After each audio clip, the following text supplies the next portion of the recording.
चलिए my dear brother and sisters, हम इस वीडियो में आप सभी को जो सीए फाइनल में एएफएम सब्जेक्ट है, जो पेपर नंबर 2 है, उसके चैप्टर नंबर 8 जो है म्यूचुअल फंड, उसमें आईसीएआई के स्टडी मटेरियल में जितना भी लास्ट में टेस्ट योर नॉलेज के अंदर में क्वेश्चन दिया हुआ है, क्योंकि इस चैप्टर के अंदर में इलस्ट्रेशन जो है वो गिवन नहीं है, इसीलिए जो चैप्टर के लास्ट में जितने भी मतलब टेस्ट योर नॉलेज के अंदर में क्वेश्चन है, वो सारा क्वेश्चन जो प्रैक्टिकल क्वेश्चन है वो हम अभी आपको इस वीडियो में पूरा रिवाइज करवाएंगे, सारा डिस्कस करेंगे।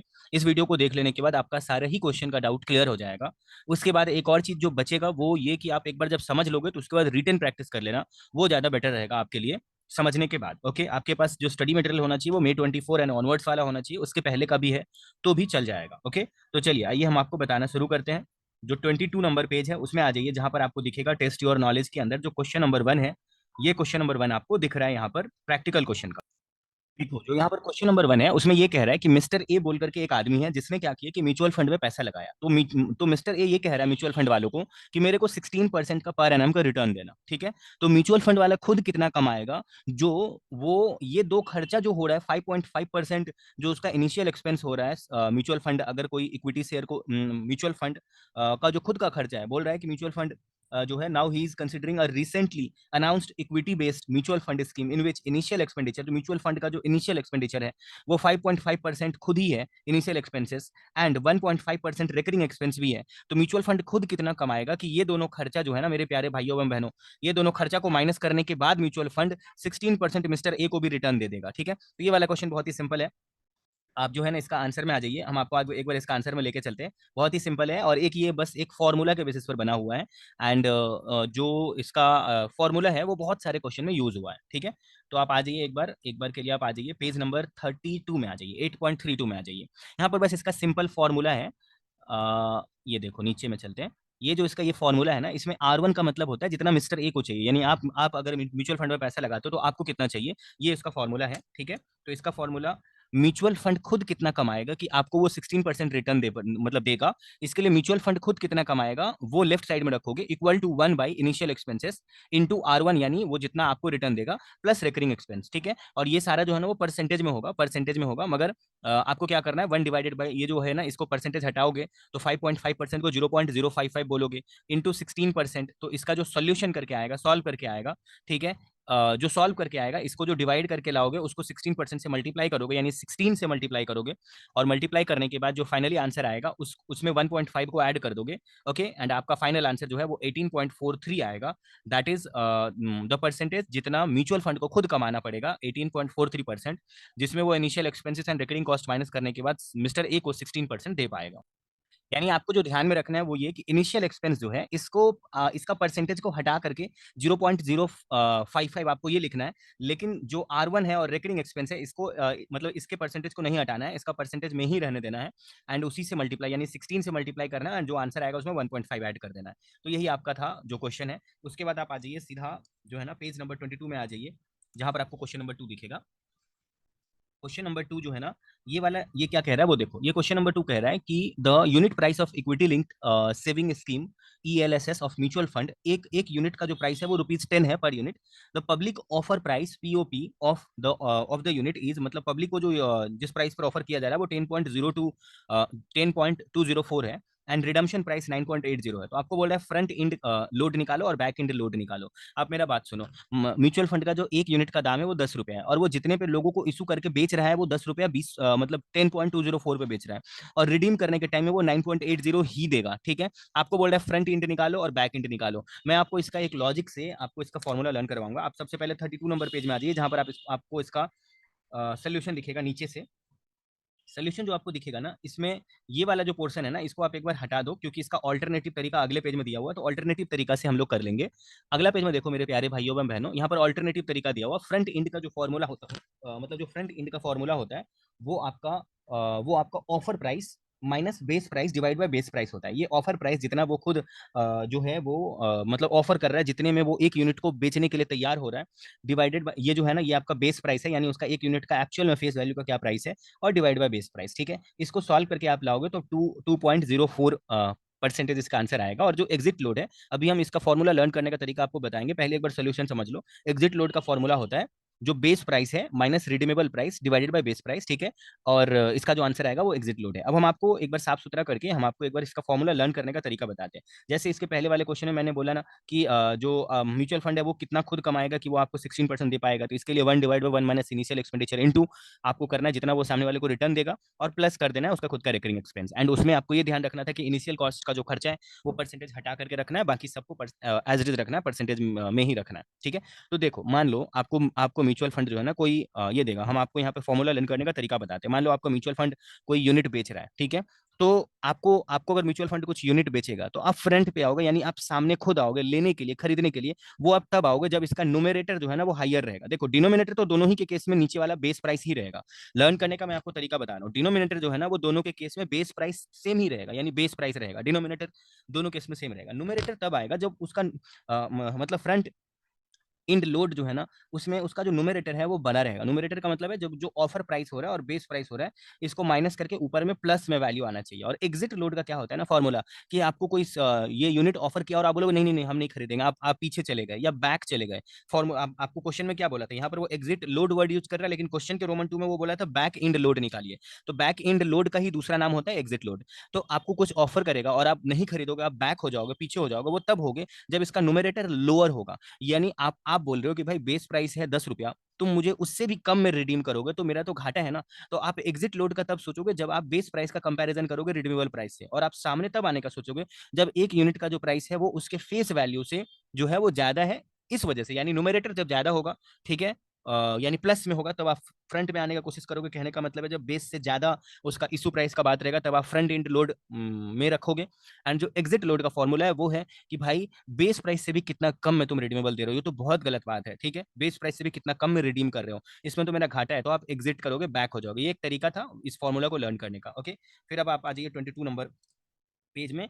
22 नंबर पेज में जो क्वेश्चन नंबर 3 है ये मैं आपको करवाता हूँ। क्वेश्चन नंबर 3 एक बार अच्छे से समझ लोगे तो इसके जैसा बहुत सारा क्वेश्चन आगे भी आपको मिलेगा। क्वेश्चन नंबर 3 में बोल रहा है कि a mutual fund that had a net assets value of ₹20 at the beginning of the month. Month के बिगिनिंग में इनका जो एनएवी था वो 20 रुपया था। Made income and capital gain distribution, income उन्होंने कमाया इतना और कैपिटल गेन कमाया उन्होंने इतना, ठीक है, share respectively during the month.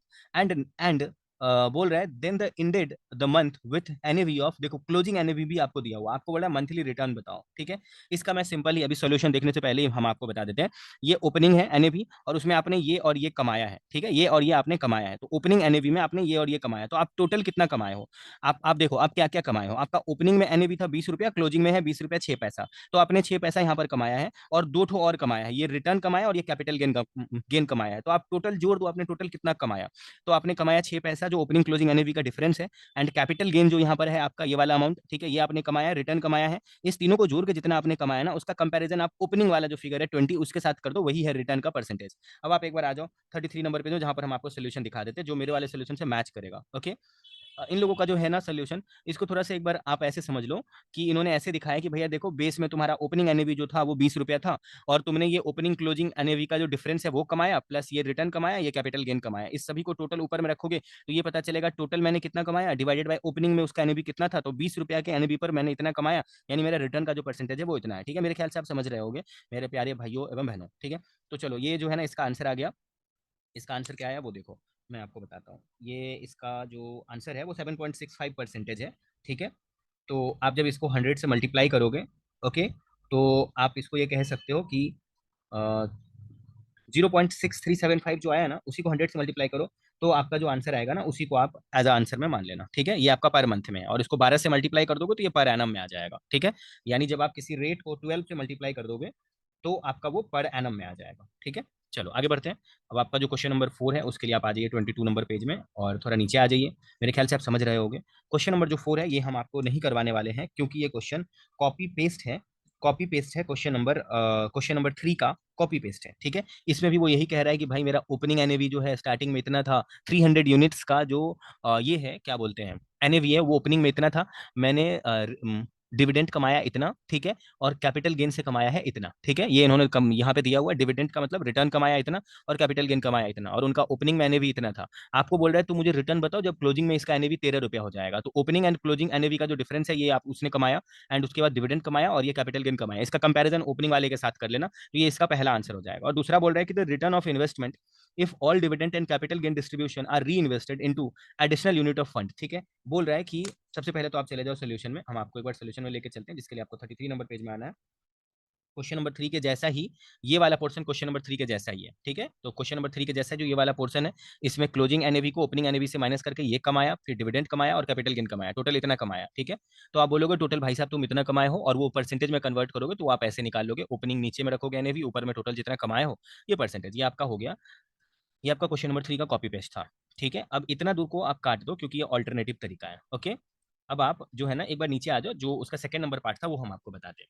आपको ये कह रहा है कि मान लो कि तुमने वो पूरे पैसे को री इन्वेस्ट कर दिया, यानी जो तुमको रिटर्न में मिल रहा था वो तुम अपने घर लेके नहीं गए थे, नहीं गए, तुम उसको री इन्वेस्ट कर दिए। तो आपको मिल कितना रहा था वो देखो, आपको टोटल में मिल कितना रहा था, आपको यहाँ पे दिखाना है कि भाई आपको जो मिल रहा है डिविडेंड का पैसा और कैपिटल गेन का पैसा मिल रहा था। ठीक है, डिविडेंड और कैपिटल गेन ही मिल रहा था। ये ओपनिंग एनएवी और क्लोजिंग एनएवी के डिफरेंस को आपने बस जस्ट ऐसे दिखाया कि ये हम कमा रहे हैं क्योंकि मेरा ओपनिंग एंड क्लोजिंग का वैल्यू बढ़ गया। ठीक है, ओपनिंग के कंपैरिजन में क्लोजिंग बढ़ गया, आपने इसलिए दिखाया। ये आपको मिल नहीं रहा था, आपको जो मिल रहा था रिटर्न के तौर पर वो डिविडेंड का पैसा मिल रहा था और कैपिटल गेन का पैसा मिल रहा था, ये मिल नहीं रहा था। ये तो जस्ट आपने कंपेयर किया कि हाँ मेरा वैल्यू बढ़ गया, यानी हम इतना ज्यादा मेरा इन्वेस्टमेंट का वैल्यू बढ़ गया, एक तरह से रिटर्न हुआ, ये समझना है। लेकिन जो आपको मिल रहा था वो डिविडेंड और कैपिटल गेन का पैसा मिल रहा था। अब जब ये पैसा मिल रहा है 1.25 रुपीज पर यूनिट और 1 रुपीज पर यूनिट, यानी टोटल 2.25 रुपीज पर यूनिट आपको मिल रहा है, तो आप वो पैसा लिए नहीं, आप बोले भाई तुम ये पैसा अपने पास रख लो, आपने रिटर्न कर दिया, यानी आपको पर यूनिट पर 2.25 रुपीज रिटर्न मिल रहा था और आपने बोला हम मुझे नहीं चाहिए, इसको री इन्वेस्ट कर दो। तो आपके पास 300 यूनिट्स टोटल है, क्वेश्चन में बोला हुआ है सबसे पहले लाइन में कि 300 यूनिट्स है आपके पास। तो टोटल आपने कितना रुपया इन्वेस्ट कर दिया पर यूनिट पर 2.25, तो 300 यूनिट्स पर आपने रुपीज 675 आपने इन्वेस्ट कर दिया। तो अगर आपने रुपीज 675 इन्वेस्ट किया और ओपनिंग में एनएवी था 12.50, तो आपने 54 यूनिट्स और खरीद लिया इनडायरेक्टली, ये समझ लो। तो अगर आपने 54 यूनिट्स और खरीद लिया तो आपके पास 300 यूनिट पहले था और 54 यूनिट और खरीद लिया, तो आपके पास मतलब 54 यूनिट हो गया, 354 यूनिट। मेरे ख्याल से आप समझ पा रहे हो। रुको, यहाँ तक आपको अगर कोई दिक्कत हो तो आप मेरे से जो है वो पूछ सकते हो पर्सनली व्हाट्सएप पर भी। ठीक है, अब जब आप 354 यूनिट आप दिखा दिए हो, ठीक है, तो ये जो 354 यूनिट है इसको आप मल्टीप्लाई कर दो इसके क्लोजिंग रेट से। इसका क्लोजिंग रेट कितना था, 354 इंटू 13, तो इंटू 13 करोगे 13। देखो जब ये क्लोजिंग का दिखाओगे ना, जब ये क्लोजिंग फिगर दिखाओगे कि क्लोजिंग में मेरे पास 354 यूनिट है, तो क्लोजिंग का रेट कितना है, 13 रुपीज। तो 354 इंटू 13 करोगे तो 4620 आ जाएगा, जो कि आपका क्लोजिंग का रेट आ जाएगा। ओके, अब आप यहाँ पे दिखाओगे कि प्राइस पेड फॉर 300 यूनिट्स का जो प्राइस पेड किया था आपने एक साल पहले, वो आपने इतना रुपया पे किया था, उस टाइम उसका दाम 12.25 रुपीज करके था। ठीक है, 12.25 रुपीज करके। एक मिनट रुको, ये मैं आपको बताता हूँ। प्राइस जो है ना आपने कितना रुपया करके पे किया होगा, 12 पॉइंट रुको, जस्ट अ मिनट। देखो ये वाला पोर्शन हम आपको एक बार फिर से समझा देते हैं यहाँ पर कि जो इसने पैसा री इन्वेस्ट कर दिया वो 2.25 के हिसाब से री इन्वेस्ट कर दिया पर यूनिट पर, 300 यूनिट पर इसने इतना पैसा री इन्वेस्ट किया, तो 675 रुपीज उसने लगाया। और क्वेश्चन में ये सबसे नीचे में बोला हुआ है रोमन नंबर 2 में कि उसका एक मतलब उसने जो री इन्वेस्ट किया ना एक यूनिट पर उसका 12 रुपया 50 पैसा करके उसका वैल्यूएशन किया जाएगा री इन्वेस्टमेंट वाले यूनिट का। तो अगर 12 रुपया 50 पैसा एक यूनिट का रिवैल्यूएशन किया जाएगा, मतलब वैल्यूएशन किया जाएगा, तो वो 54 यूनिट फिर से खरीद लिया, तो टोटल इसका 354 यूनिट हुआ। एंड क्लोजिंग का बात कर रहे हैं तो क्लोजिंग में रेट 13 रुपीज करके, तो क्लोजिंग रेट आप यहाँ पे निकाल लो। लेकिन वो ओपनिंग में कितना पैसा दिया होगा 300 यूनिट्स के खरीदने का, क्योंकि 54 यूनिट्स तो उसको रिटर्न के तौर पर मिल गया, उसको तो कुछ उसमें पैसा लगाना ही नहीं पड़ा। तो वो स्टार्टिंग में जो पैसा लगाया होगा वो 300 यूनिट्स का, एंड स्टार्टिंग का ओपनिंग रेट जो एनएवी का दिया हुआ है, एनएवी ओपनिंग वाला जो दिया हुआ है वो 12.25 दिया हुआ है, उससे आप इसको मल्टीप्लाई करोगे तो ओपनिंग में वो लगाया था इतना पैसा, जबकि वो क्लोजिंग में बन गया इतना पैसा रिटर्न जोड़ करके। तो इसका जो डिफरेंस है ये आप ऊपर में रखो एंड ओपनिंग वाले के साथ कंपेयर करो, उसको नीचे रखो, एंड इसको 100 से मल्टीप्लाई करके आप निकालोगे परसेंटेज की भाई 25.22% का यहाँ पर वो एक्चुअली में रिटर्न कमाया। मेरे ख्याल से आप समझ गए होगे, इसका जो सोल्यूशन है वो आप अच्छे से समझ गए होगे। ओके, अब आप आ जाइए 23 नंबर पेज में, जहाँ पर आपको देखो जस्ट एक पेज पहले चलना, जहाँ पर क्वेश्चन नंबर 5 है। क्वेश्चन नंबर 5 जो है ना हम आपको फिर से नहीं कराएंगे, ये क्वेश्चन नंबर 5 जो है वो सेम टू सेम है क्वेश्चन नंबर 3 के जैसा, और आगे क्वेश्चन नंबर 13 भी है उसके जैसा है ये। ओके, तो जो क्वेश्चन नंबर 6 है वो हम आपको करवाते हैं। क्वेश्चन नंबर 6 क्या कह रहा है, क्वेश्चन नंबर 6 ये कह रहा है कि अ, देखो मैं आपको आगे बताता हूँ। देखो यहाँ पर जो क्वेश्चन नंबर 5 है ये आप एक बार अच्छे से खुद से ट्राई कर लेना। यहाँ पर जो है ना क्वेश्चन नंबर 5 के रोमन 2 में क्या कह रहा था, इसमें कह रहा है कि 200 शेयर पहले से था, एंड जो इनकम की वजह से मतलब इनकम को री इन्वेस्ट कर देने की वजह से शेयर बढ़ा ना, वो थोड़ा सा नंबर ऑफ यूनिट बढ़ गया, तो उसके पास पहले से जितना नंबर ऑफ शेयर था, ठीक है, पहले से जितना नंबर ऑफ शेयर था उसको आप 1 मिनट के लिए साइड कर दो, रुको मैं आपको एक बार शो करके दिखाता हूँ। देखो ये वाले क्वेश्चन में भी हम एक बार जस्ट आपको ऐसे ही समझा देते हैं कि ओपनिंग एनएवी क्लोजिंग एनएवी दिया हुआ, दोनों का डिफरेंस आप इनकम निकालना, यहाँ पर उसका डिविडेंड है यहाँ पर ये वाला अमाउंट, एंड कैपिटल गेन है ये वाला अमाउंट, ठीक है। तो आप इससे निकाल लोगे कि वो रिटर्न कितना कमा रहा है, ठीक है। डिविडेंड एंड कैपिटल गेन इसको जोड़ करके और इस ओपनिंग एंड क्लोजिंग के डिफरेंस को जोड़ करके और डिवाइड कर दोगे ओपनिंग वाले एनएवी के साथ, आपको रिटर्न पता चल जाएगा। एंड जो यहाँ पर बोल रहा है कि 200 शेयर जो है वो ओरिजिनली इसका था, तो जो पिछले वाले क्वेश्चन में 300 दिया हुआ था वो यहाँ पर 200 है, एंड वो उसी पैसा को री इन्वेस्ट अगर इस रेट पर कर देगा, ठीक है। तो आप जो वो टोटल इसको डिविडेंड से पैसा मिल रहा है एंड उसको कैपिटल गेन से मिल रहा है, उसको उसको जोड़ लेना, जोड़ने के बाद उसको नंबर ऑफ यूनिट 200 से मल्टीप्लाई कर लेना, जितना उसका टोटल पैसा आएगा उसको डिवाइड कर देना इस एनएवी के साथ, और एनएवी के साथ डिवाइड करने के बाद आपको नंबर ऑफ यूनिट पता चल जाएगा, उसको 200 में ऐड कर लेना, 200 में ऐड करने के बाद क्लोजिंग रेट से मल्टीप्लाई कर लेना। आप बोलना वो उतने वैल्यू का हो चुका है, लेकिन स्टार्टिंग में 200 यूनिट्स खरीदने का दाम कितना लगा होगा, 200 इंटू 8.50, तो स्टार्टिंग में इतना ही लगा होगा, एंड अभी वैल्यू जो हो चुका है क्लोजिंग रेट के हिसाब से जो एडिशनल यूनिट को ऐड करके आया उसके हिसाब से आप दाम निकाले ना, दोनों के डिफरेंस डिवाइड बाय ओपनिंग में जितना लगा होगा उस पैसा को करके इंटू 100 कर देना, आपका ये वाला रिटर्न आ जाएगा। अब जो क्वेश्चन नंबर 6 है ये हम आपको बताते हैं बिना लेट किए हुए। यहाँ पर ये कह रहा है कि following information is extracted from the steady mutual funds scheme, ठीक है। Assets value at the beginning of the month, assets का जो वैल्यू है वो बिगिनिंग ऑफ मंथ में ये दिया हुआ है। एनुअलाइज एनुअलाइजेशन रिटर्न ये जो है ना ये माइनस में नहीं है, ठीक है, ये ऐसे ही इनका लिखने का तरीका है, ठीक है। एनुअलाइजेशन रिटर्न जो है वो 15% है, और distribution made in the nature of income and capital gain, देखो जो distribution made in the nature of income है, यानी ये जो डिविडेंड का अमाउंट है वो ये है, और कैपिटल गेन ये है, ओके। आपको बोल रहा है calculate the month end net assets value of mutual fund scheme, ठीक है। Limit your answer to the 2 decimal place and provide a brief comment on the month end NPV, ठीक है। आपको बोल रहा है कि क्लोजिंग एनपीवी तुम मेरे को बताओ। तो एक तरह से आप ये समझ लो कि यहाँ पर जो एनुअलाइजेशन रेट है ना मेरे प्यारे भाइयों एवं बहनों, इसके जस्ट पहले वाले क्वेश्चन का ही कॉपी पेस्ट है ये।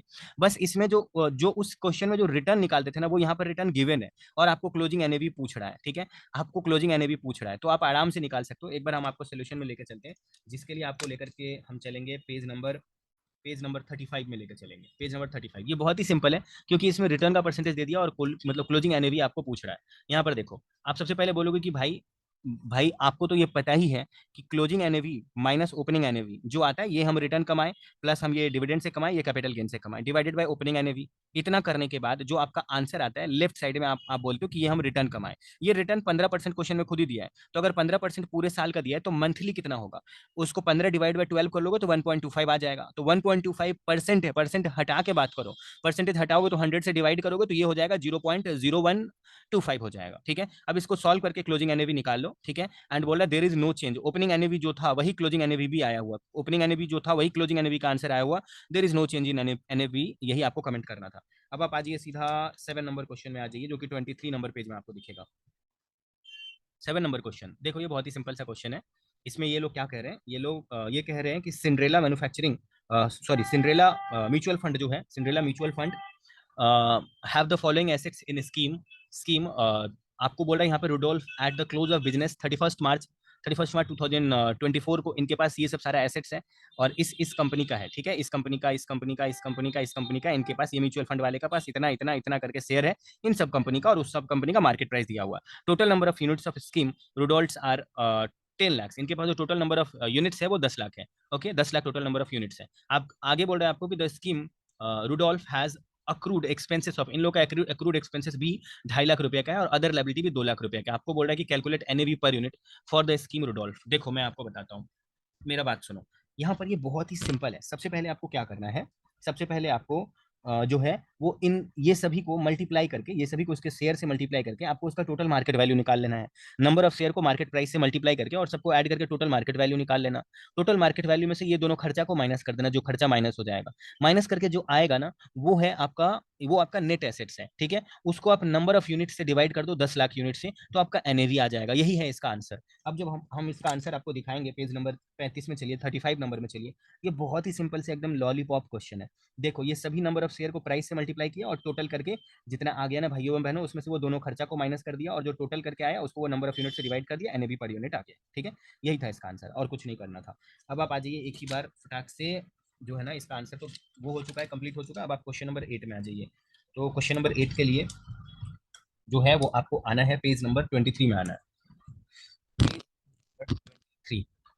ये भी वही है, कॉपी पेस्ट ही है। पेज नंबर 23 का क्वेश्चन नंबर 8 जो है ना, क्वेश्चन नंबर 8 का जो रोमन 1 है, ये क्वेश्चन नंबर 7 का कॉपी पेस्ट है। ठीक है, क्वेश्चन नंबर 7 का कॉपी पेस्ट है। जो इसका रोमन 2 है, ये हम आपको बताते हैं। रोमन 2 में आपको क्या कह रहा है, रोमन 2 जो है ना, सिर्फ हम आपको यही बताएंगे, क्योंकि रोमन 1 तक जो है ना वो 7 नंबर क्वेश्चन का कॉपी पेस्ट है। ओके, तो आपको ये बोल रहा है कि अज्यूम करो कि one mister A submit a cheque of 30 lakhs to the mutual fund and fund manager of the company purchase 8,000 shares of M Limited and balance amount is to be held in bank. Such cases जो है वो position of fund क्या होगा, ठीक है, and find new NPV, और जो है आपको न्यू एनपीवी भी बताना है 2 फरवरी 2012 का।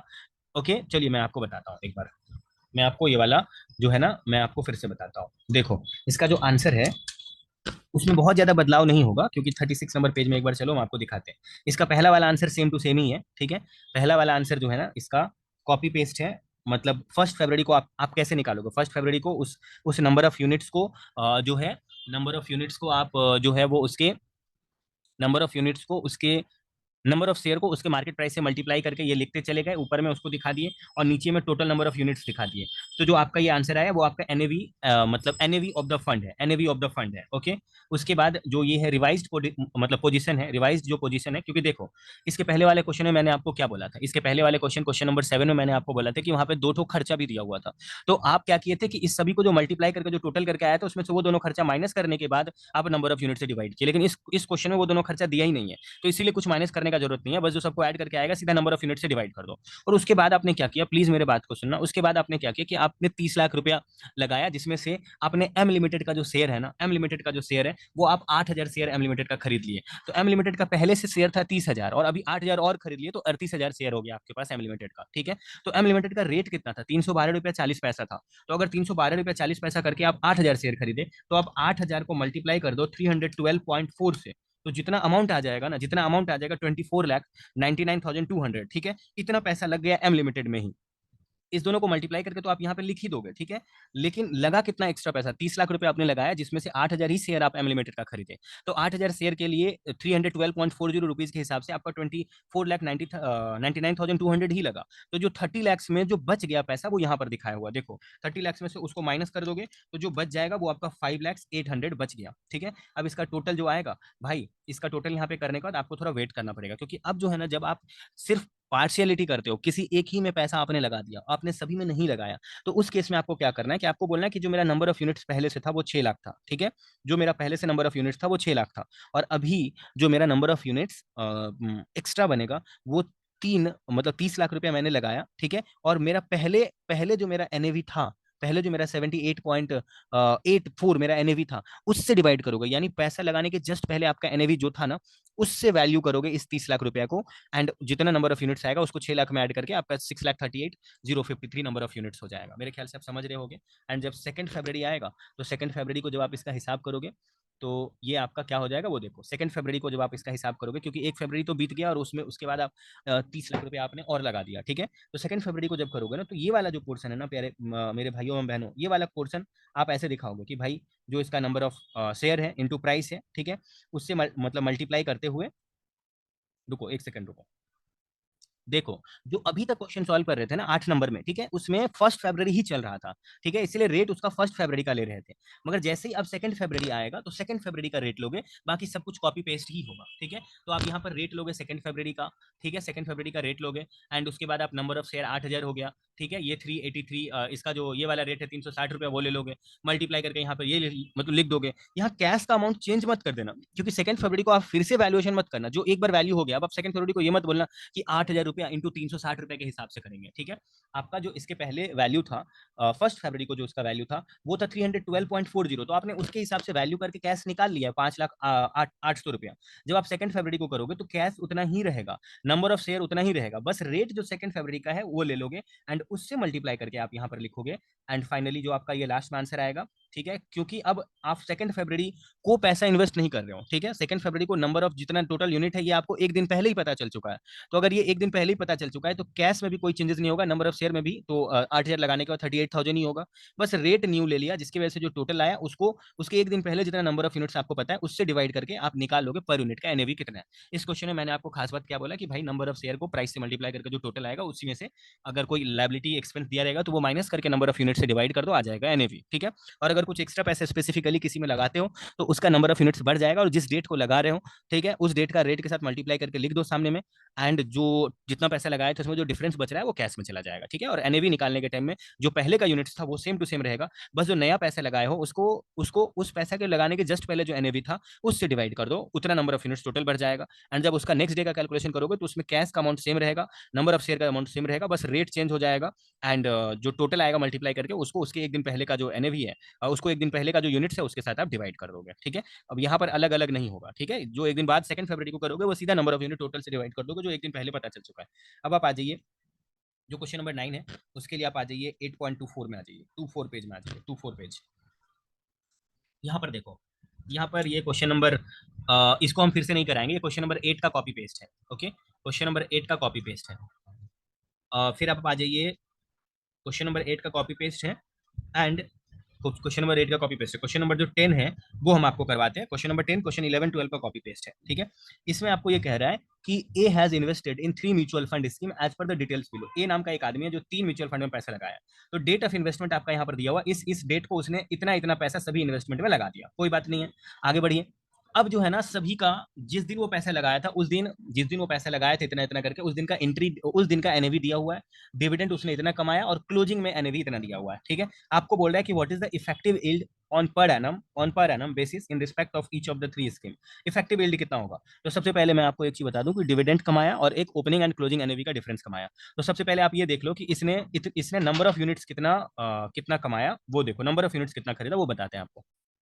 देखो यहाँ पर जब आप इसको डिवाइड करोगे, मतलब जब आप जो पैसा इन्वेस्ट कर रहा है जिस दिन कर रहा है उस दिन का एनएवी से डिवाइड करोगे तो आपको पता चल जाएगा नंबर ऑफ यूनिट्स कितना है, नंबर ऑफ यूनिट्स कितना है, ओके। एक बार हम आपको इसके सोल्यूशन के साथ समझाएंगे कि इसका इफेक्टिव यील्ड आप कैसे निकालोगे। आपको बोल रहा है effective on yield on per annum पूछ रहा है, ठीक है, तो आपको पर एनम पूछ रहा है, ये आप ध्यान में रखना, ये आप मत भूलना, क्योंकि यहाँ पर जो ये आदमी परचेज कर रहा है ये 1 दिसंबर 2009 को परचेज कर रहा है, एंड आपको बोल रहा है पर एनम का, आपको डेट बोल रहा है 31 मार्च 2010 को बोल रहा है, यानी इससे बहुत ज्यादा दिन पहले नहीं है, ठीक है। नंबर ऑफ डेज पूरा साल का नहीं होगा, लेकिन आपको पूरे साल में कन्वर्ट करना पड़ेगा, ठीक है, क्योंकि आपको पर एनम का रेट पूछा है। तो आप आज ये 38 नंबर पेज में आ जाइए जहां पर आपको सोल्यूशन दिखाते हैं। सबसे पहले आप ये पैसा जो लगाया, इन्वेस्ट किया, वो लिखो, जितना इन्वेस्ट किया उस इसको इसको इसी दिन का यानी एंट्री डेट के दिन के एनएवी के साथ डिवाइड करोगे तो ये आ जाएगा। अब ये आने के बाद क्लोजिंग एनएवी लिखो, और क्लोजिंग एनएवी से इस दोनों को मल्टीप्लाई करके जो आएगा उसको यहाँ पे लिख दो, यानी यानी इस दोनों को आपस में मल्टीप्लाई करके यहाँ पे लिख दिया कि ये क्लोजिंग एनएवी के हिसाब से उसका वैल्यू है, ठीक है। तो जो ओपनिंग में पैसा लगाया वो ये था जो ऊपर में मैंने टिक करवाया, और जो क्लोजिंग में हो गया वो इतना है। इस दोनों का जो डिफरेंस है उसको यहाँ पे लिखो, क्लोजिंग माइनस ओपनिंग करना, क्लोजिंग माइनस ओपनिंग करोगे तो ये पॉजिटिव नेगेटिव में वैल्यू आएगा, प्लस वो डिविडेंड इतना कमाया। तो मैंने आपको बोला ही था कि दोनों जो देखो, अगर इसमें और कुछ कमाया रहता है, कैपिटल गेन वगैरह रहता, तो सबको जोड़ करके जो आता वो टोटल मतलब इल्ड आता। यहाँ पर ये दो ही चीज कमाया क्योंकि क्वेश्चन में कैपिटल गेन बोला नहीं है, इस तरह का क्वेश्चन हम लोग कर चुके हैं। तो इस दोनों को जो जोड़ करके आया ये टोटल इल्ड आया। अब ये टोटल इल्ड कितने कितने दिन के लिए आया, तो जिस दिन वो परचेज किया, डेट ऑफ परचेज से लेकर के 31 मार्च 2010 तक के डेट को काउंट कर लेना कि कितना नंबर ऑफ डेज आया। तो नंबर ऑफ डेज आपने ये निकाल लिया, ठीक है, वो आप खुद काउंट कर लेना, जिस दिन डेट ऑफ परचेज से लेकर के ईयर एंड तक का डेट, ठीक है, ईयर एंड तक कितना नंबर ऑफ डेज हुआ। अब आप ये देखो कि ये वाला वो पैसा जो है वो टोटल यील्ड कमा कितने दिन में रहा है, ये 121 डेज में कमा रहा है, यानी 478.812 रुपीज, 50,000 रुपीज लगा करके वो 121 डेज में कमाया, तो 365 डेज में कितना परसेंटेज वो कमा लेता। तो सबसे पहले आप कैलकुलेटर उठाओ और जो हम बोल रहे हैं वो करो। आप सबसे पहले लिखो total yield divided by initial investment, यानी टोटल यील्ड यहाँ पर कितना है 473.812, ठीक है, डिवाइड बाय इनिशियल इन्वेस्टमेंट 50,000 है इसके केस में, म्यूचुअल फंड ए के केस में, ठीक है। जो ये आएगा ना, जो ये आएगा, ये हुआ, ये जो आया ये आपका आया 121 डेज के लिए, तो इसको डिवाइड भी 121 से ही कर दो और मल्टीप्लाई कर दो 365 से, 365 से मल्टीप्लाई कर दो, क्योंकि आपको पर एनम का चाहिए, पर एनम का चाहिए, और लास्ट में परसेंटेज में कन्वर्ट करने के लिए इनटू 100 कर दोगे तो 2.858% आ जाएगा। सिमिलरली इसको और इसको भी वैसे ही कर लेना था, तो इसमें अब कोई बहुत बड़ा बात नहीं था, मेरे ख्याल से आप समझ गए होगे। नहीं समझ में आएगा तो वीडियो को थोड़ा सा बैक कर लेना, फिर से सुन लेना, समझ में आ जाएगा। 25 नंबर क्वेश्चन जो है, सॉरी, जो 11 नंबर क्वेश्चन है, इसके लिए 25 नंबर पेज में आई, ये कॉपी पेस्ट है क्वेश्चन नंबर 10 के जैसे, ये हम अलग से नहीं करवाएंगे। अब जो क्वेश्चन नंबर 12 है, ये भी क्वेश्चन ऑलमोस्ट कॉपी पेस्ट है क्वेश्चन नंबर 10 के जैसा, ठीक है, क्वेश्चन नंबर 10 के जैसा कॉपी पेस्ट है, ठीक है। बस जो इस क्वेश्चन है, मतलब इस क्वेश्चन में डेट ऑफ परचेज नहीं दिया है, जिस वजह से period of holding that is number of days of investment पूछा है, ठीक है, और ईयर एंड का date minus date of purchase जो है, मतलब ऐसे समझ लो ना कि आपको डेट ऑफ होल्डिंग जो है ना, डेट ऑफ होल्डिंग, देखो इस क्वेश्चन में क्या क्या किया वो देखो, यहाँ पर अमाउंट इन्वेस्टमेंट दे दिया है, उस दिन का दे दिया है एनएवी, डिवाइड करके नंबर ऑफ यूनिट्स निकाल लेना, आपने डिविडेंड कितना कमाया वो दे दिया है, क्लोजिंग का एनएवी दे दिया, तो नंबर ऑफ यूनिट्स को क्लोजिंग के एनएवी से मल्टीप्लाई कर लेना, एंड जो वैल्यू आ गया रहेगा, जो वैल्यू आगे रहेगा उसका डिफरेंस आप निकालना, क्योंकि देखो यहाँ पर जो डिविडेंड दिया हुआ है ना ये रुपीज में दिया हुआ है, यहाँ पर आप पर यूनिट के एनएवी में नहीं निकाल सकते। आप इससे पहले जो 2-3 क्वेश्चन किए जिसमें आप ये देखते थे कि opening NAV minus closing NAV जो कमाए उसको आप डिविडेंड एंड कैपिटल गेन में जोड़ देते थे, तो वहां पे सब कुछ पर यूनिट में था, इसीलिए आप ओपनिंग एनएवी और क्लोजिंग एनएवी का पर यूनिट के रेट का डिफरेंस को ही सिर्फ आप अपना इनकम मान लेते थे। मगर यहाँ पर डिविडेंड रुपीज में देके रखा है, यानी ये पूरे यूनिट पर एक साथ देके रखा है, तो आपको भी ये देखना पड़ेगा कि पूरे यूनिट में आपने कितना कमाया, तो पूरे यूनिट में कमाया, इसके लिए ओपनिंग एनएवी इंटू इंटू जो नंबर ऑफ यूनिट्स परचेज किया है वो, ठीक है, यानी ओपनिंग में जितना पैसा लगाया वो, एंड जो नंबर ऑफ यूनिट्स निकाले उसको क्लोजिंग एनएवी से मल्टीप्लाई करके जो अमाउंट आएगा, अब इसके डिफरेंस को आप अमाउंट में कितना कमाए टोटल यूनिट्स पर, ये आप निकाल पाओगे, और उसको डिविडेंड में ऐड कर दोगे तो आप टोटल ये जान पाओगे कि आपने इतना कमाया, ठीक है। अब इस क्वेश्चन में जो है वो इफेक्टिव यील्ड का जो परसेंटेज है वो खुद ही दे करके रखा हुआ है, ठीक है, इफेक्टिव यील्ड पर एनम, ठीक है, इफेक्टिव यील्ड पर एनम जो है ये आपका परसेंटेज में है, ओके, ये आपका परसेंटेज में है, एंड आपको खुद ही निकालने के लिए बोल रहा है, आपको इफेक्टिव यील्ड पर एनम दिया हुआ है, आपको निकालने के लिए बोल रहा है number of units each scheme, ये आप निकाल ही लोगे, इनिशियल इन्वेस्टमेंट डिवाइड बाय उस दिन का जो एनएवी है, टोटल एनएवी आप जो है ना क्लोजिंग एनएवी के साथ मल्टीप्लाई कर दोगे नंबर ऑफ यूनिट्स को, टोटल यील्ड यानी जो क्लोजिंग एनएवी के साथ यूनिट्स को मल्टीप्लाई करके जो अमाउंट आ जाएगा उसमें इनिशियल इन्वेस्टमेंट जो किए थे उसको माइनस कर दोगे, एंड माइनस करके जो आएगा उसमें डिविडेंड ऐड कर दोगे तो टोटल यील्ड आ जाएगा, number of days of investment, आप उसी फॉर्मूला को कॉपी पेस्ट लिखना, बस वहां पर जो नंबर ऑफ डेज है इन्वेस्टमेंट का वो मिसिंग रखना, एंड लेफ्ट साइड में ये परसेंटेज खुद ही दिया हुआ रहेगा, इंडिविजुअली सभी को सॉल्व करना, आपका आ जाएगा इस क्वेश्चन का आंसर। जो क्वेश्चन नंबर 10 सॉल्व किए ना, क्वेश्चन नंबर 10 में जो सबसे लास्ट में मैंने आपको फॉर्मूला बताया था, क्या बताया था आपको, मैंने फॉर्मूला बताया था कि total yield divided by initial investment into 365 days divided by number of days of investment, ठीक है, into 100, ठीक है, इक्वल टू आपका आ जाता था इफेक्टिव यील्ड का परसेंटेज, तो यहाँ पर इफेक्टिव यील्ड का परसेंटेज दिया ही हुआ है, आप सब कुछ पुट करना और वो खुद ही निकल जाएगा, ठीक है, वो नंबर ऑफ डेज आपका खुद निकल जाएगा, नहीं निकलेगा तो आप मेरे से पूछ लेना, पर्सनली हम आपको बता देंगे, वैसे आपका थोड़ा बहुत मैथ का कैलकुलेशन ठीक होगा तो आप निकाल लोगे आराम से।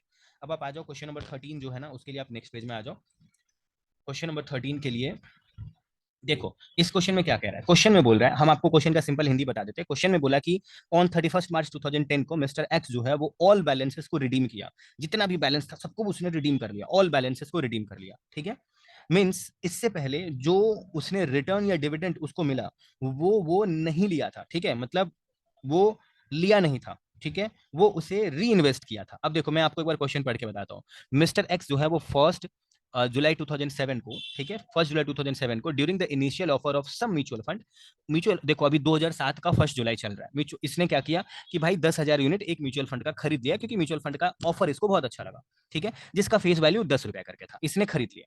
31 मार्च 2008 को वो म्यूचुअल फंड वाले इसको 10% का डिविडेंड दिए, ओके, एंड मिस्टर एक्स जो है वो found that his annualised yield was 153.33%, उसका एनुअलाइज्ड यील्ड जो है वो 153.33% इसको लगा, ठीक है, डिविडेंड 10% पाया। फिर एक साल बाद 31 मार्च 2009 को क्या हुआ कि 20% डिविडेंड उसको मिला, एंड 31 मार्च 2010 को मिस्टर एक्स जो है वो रिडीम किया all his balances of 11,296.11 units, ठीक है, वेयर एनुअलाइज्ड यूनिट इतना, देखो यहाँ पर ऑल पैसा को वो यहाँ रिडीम किया है, इसका मतलब है कि इसके पहले जितना भी उसको रिटर्न मिल रहा था, चाहे वो डिविडेंड के तौर पे मिल रहा था या उसको एनुअलाइज्ड यील्ड के तौर पे मिल रहा था, वो उस पैसा को ले नहीं रहा था, उस पैसे को री इन्वेस्ट कर दे रहा था उसी म्यूचुअल फंड में, तभी तो सबसे लास्ट में जब उसका पैसा लेने का टाइम आया तो वो ये वर्ड यूज कर रहा है कि रिडीम ऑल हिज बैलेंसेस, इस समय में आकर के वो सारा पैसा अपना मांगा है, और उस समय में उसका यूनिट जो है वो टोटल 11,296 हो चुका है, तो वो 10,000 यूनिट्स ही खरीदा था, तो वो 11,296 कैसे हुआ, उसने पैसा री इन्वेस्ट कर दिया होगा जिसकी वजह से यूनिट्स बढ़ गया होगा, और बढ़ के वो 11,296.11 हो चुका है,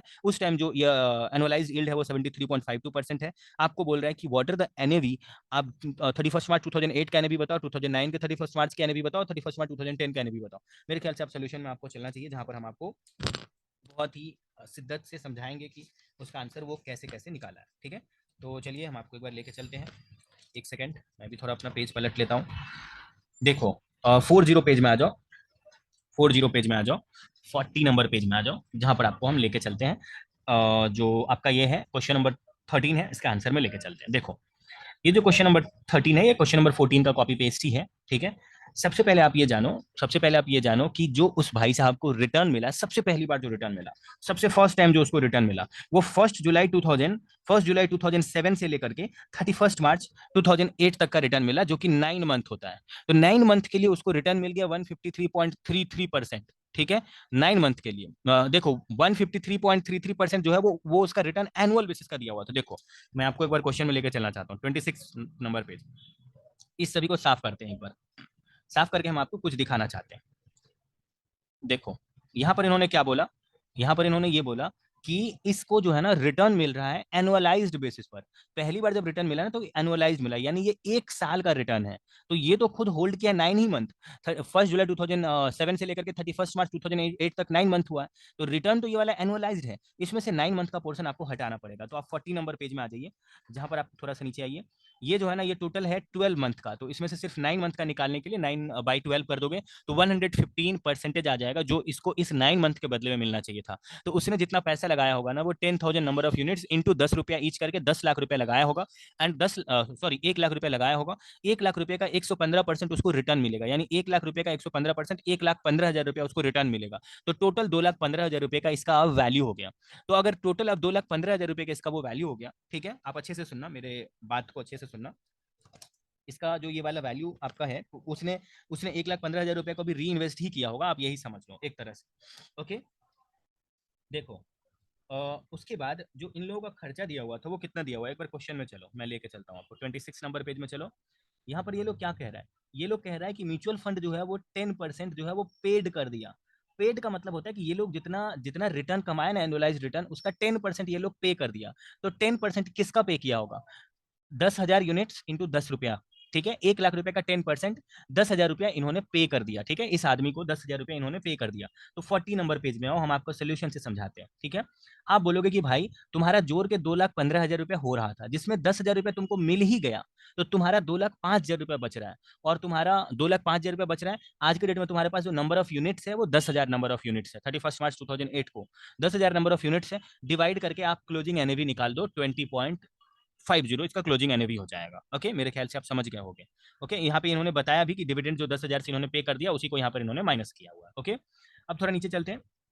अब आप ये बोलोगे सिंस डिविडेंड वाज री इन्वेस्टेड, क्योंकि वो डिविडेंड इसको मिल गया, तो यहां पर आप तो माइनस कर दिया क्लोजिंग एनएवी निकालने के लिए। क्योंकि देखो मेरा बात सुनो, जो आप ओपनिंग एंड क्लोजिंग एनएवी निकालते हो ना, इसमें जो डिविडेंड पे कर दिया सामने वाला कंपनी, या जो खर्चा उन्होंने दे दिया, ठीक है, कोई लायबिलिटी है, कोई एक्सपेंस है, या कोई डिविडेंड का अमाउंट है, वो माइनस करके जो बचता है ना वो लिया जाता है। क्योंकि डिविडेंड अलग से ऐड होता है, डिविडेंड अलग से, इतने देर जो हम लोग पहले समझ कर रहे थे उसमें कैपिटल गेन डिविडेंड ये सब अलग से ऐड कर रहे थे, एंड ओपनिंग क्लोजिंग का जो एनएवी का डिफरेंस रहता था वो ऐड करते थे। तो ओपनिंग क्लोजिंग के डिफरेंस में अगर डिविडेंड भी इंक्लूडेड ही रहेगा, तब फिर डिविडेंड अलग से तो ऐड नहीं कर सकते ना। इसीलिए यहाँ पर डिविडेंड को उन्होंने माइनस कर दिया, और इन्होंने अलग से बताया कि भाई तुम डिविडेंड को अगर री इन्वेस्ट कर दोगे, और उस दिन का जो इसका एनएवी है वो चल रहा है 20.50, तो तुम इतना नंबर ऑफ यूनिट्स फिर से खरीद लोगे, तो तुम्हारे पास टोटल नंबर ऑफ यूनिट्स इतना हो जाएगा। तो अगर टोटल नंबर ऑफ यूनिट्स इनके पास इतना हो जाएगा, आप इसको दूसरे तरीका से भी निकाल सकते थे कि 2,15,000 जो है वो टोटल डिविडेंड जोड़ करके इसका पैसा हो रहा था, और उस दिन का जो एनएवी था वो 20.50 था। ठीक है, वो डिवाइड करके आप निकाल सकते थे। ठीक है, ये करने का जरूरत नहीं है, ये आप ऑल्टरनेटिव को साइड करो। आप जो है ना आप ऐसे समझो कि उसने 10,000 रुपया को फिर से इन्वेस्ट कर दिया, और उस दिन का एनएवी आपने कैसे निकाला, आपने निकाला कि तुम्हारा 1 लाख रुपया टोटल था, जिसमें 115% का रिटर्न मिला, तो तुम्हारा 2,15,000 रुपया हुआ, जिसमें से तुमको जो डिविडेंड मिल गया वो साइड कर दो, 2,05,000 रुपया को तुम्हारे पास जितना नंबर ऑफ यूनिट्स है उससे डिवाइड कर दो, क्लोजिंग एनएवी आ जाएगा। अब अब आपको क्या करना है कि जो 10,000 रुपया को आपने साइड किया था वो भी पैसा उसको नहीं चाहिए, वो री इन्वेस्ट करेगा, तो उसको क्लोजिंग एनएवी जो निकाले हो उससे डिवाइड कर दो, जितना नंबर ऑफ यूनिट्स आएगा उतना नंबर ऑफ यूनिट्स उसका बढ़ जाएगा। तो उसके पास टोटल नंबर ऑफ यूनिट्स 10,487.80 हो चुका है। ठीक है, अब आप ये बोलोगे कि भाई जब 1 साल बीत जाएगा तब उसको डिविडेंड कितना मिलना चाहिए, इसके पास टोटल नंबर ऑफ यूनिट्स इतना हो चुका है, 10 रुपया करके हर एक यूनिट्स का दाम है, और 20% उसको मिलेगा, तो उसको इतना रुपया फिर से डिविडेंड का मिल जाएगा। अब आप मेरा बात सुनो प्लीज, प्लीज मेरा बात सुनो। उसके पास 2008 के एंड में इतना नंबर ऑफ शेयर हो चुका था, 2009 में उसको इतना डिविडेंड का पैसा मिलेगा, एंड 2009 में जो है ना 2009 का क्लोजिंग में एनएवी कितना रहेगा ये आपको नहीं पता है। तो वो उसके एनएवी अगर आपको पता ही रहता, ठीक है, देखो 2008 के एंड में जो एनएवी रहेगा ये आपने खुद निकाला है कि भाई देखो तुम्हारा नंबर ऑफ यूनिट जो है उससे हम डिवाइड कर दिए, तुमको जितना मिलने वाला था एनुअलाइज्ड यील्ड के साथ को मल्टीप्लाई करके डिविडेंड माइनस करके जो आया, भाई हम उसमें तुमको क्लोजिंग एनएवी निकाल दिए, लेकिन 2009 में एनुअलाइज्ड यील्ड नहीं दिया हुआ, एनुअलाइज यील्ड सिर्फ 2008 में दिया हुआ और फिर 2010 में दिया हुआ है। 2009 में अगर एनुअलाइज यील्ड दिया ही नहीं है तो आप 2009 में तो आप नहीं निकाल पाओगे ना कि तुम्हारे पास जितना का इन्वेस्टमेंट था पिछले साल उसका इतना परसेंट से बढ़ गया, उसमें से डिविडेंड जो ले लियो माइनस कर दो, डिवाइडेड बाई जो तुम्हारा नंबर ऑफ यूनिट्स जो बिगिनिंग में था उससे डिवाइड कर दोगे। ऐसा तो आप यहाँ नहीं कर सकते क्योंकि यहाँ पर जो है ना, यहाँ पर आपको एनुअलाइज यील्ड नहीं दिया हुआ है। तो आप ये मानोगे कि जो डिविडेंड उसको 2009 में मिल रहा है डिवाइडेड बाई 2009 का एनएवी आपको नहीं पता है तो उसको आप एक्स मान लिए, तो इस दोनों को जोड़ करके जो नंबर ऑफ शेयर आएगा वही तो उसको 2010 में रिटर्न मिलेगा, क्योंकि यहाँ पर क्वेश्चन ने बोला ना कि 2010 में उसका नंबर ऑफ यूनिट्स इतना हो चुका है। तो अब इसको सॉल्व करके जब आप निकालोगे तो सॉल्व करके फाइनली आपका निकलेगा कि एनएवी जो 2009 में था वो इतना था, 2009 में जो एनएवी था वो इतना था। ओके, फिर आप फाइनली निकालोगे कि भाई देखो जब 31 मार्च 2010 का वैल्यू निकालोगे तो आप बोलोगे कि तुम्हारा 1 लाख रुपए तुम लगाए थे, तुमको इतना परसेंट का रिटर्न मिल रहा था। ये रिटर्न आपने कैसे निकाला ये मैं आपको बताता हूँ। देखो 1 लाख रुपए उसने लगाया, ठीक है, 1 लाख रुपए उसने लगाया एंड उसके बाद उसके बाद इसने नंबर ऑफ यूनिट से डिवाइड कर दिया। और यहाँ पर जो इसको ये रिटर्न मिल रहा है ना, जो इसको ये रिटर्न मिल रहा है ये एनुअलाइज्ड रिटर्न है। एनुअलाइज्ड रिटर्न है। क्वेश्चन में कितना बोल रहा था रिटर्न? क्वेश्चन में आपका 13 नंबर क्वेश्चन में ये लोग रिटर्न बोल रहा था कि उसको 73.52% मिल रहा है, तो परसेंटेज को हटाओगे तो 0.7352 हो जाएगा। तो इससे उसको मल्टीप्लाई करके 1 में ऐड करके जो आएगा ये टोटल आएगा 12 महीने के लिए, क्योंकि ये एनुअलाइज्ड है तो उसको 12 महीने से डिवाइड करो। लेकिन ये टोटल तो हो चुका है 33 मंथ का, क्योंकि 1 जुलाई 2007 से लेकर के 31 मार्च 2010 तक 33 मंथ हो चुका है। तो जो 33 मंथ है उससे मल्टीप्लाई करो क्योंकि टोटल में कितना कमाया ये आपको पता चले, ठीक है। एंड टोटल में नंबर ऑफ यूनिट जितना अभी आ चुका है 2010 के लिए उससे डिवाइड कर दो, आपको 2010 का एनएवी आ जाएगा। मेरे ख्याल से आप समझ गए होंगे। सिंपल सा क्वेश्चन था, उतना बड़ा हार्ड नहीं है। जो क्वेश्चन नंबर 14 है इसके लिए आप आ जाइए 26 नंबर पेज में आ जाइए। 26 number question number 14 question number 13 का कॉपी पेस्ट है, ये हम अलग से नहीं करवाएंगे। एंड जो क्वेश्चन नंबर 15 है ये क्वेश्चन नंबर 3 एंड 4 का कॉपी पेस्ट है। क्वेश्चन नंबर 3 एंड 4 का कॉपी पेस्ट है। जो क्वेश्चन नंबर 16 है ये हम आपको एक बार समझाते हैं। क्वेश्चन नंबर 16 में ये कह रहा है कि ऑन 1 अप्रैल 2012 को एक सेकंड रुको, ये जो स्क्रीन है ना थोड़ा सा ब्लर हो चुका है।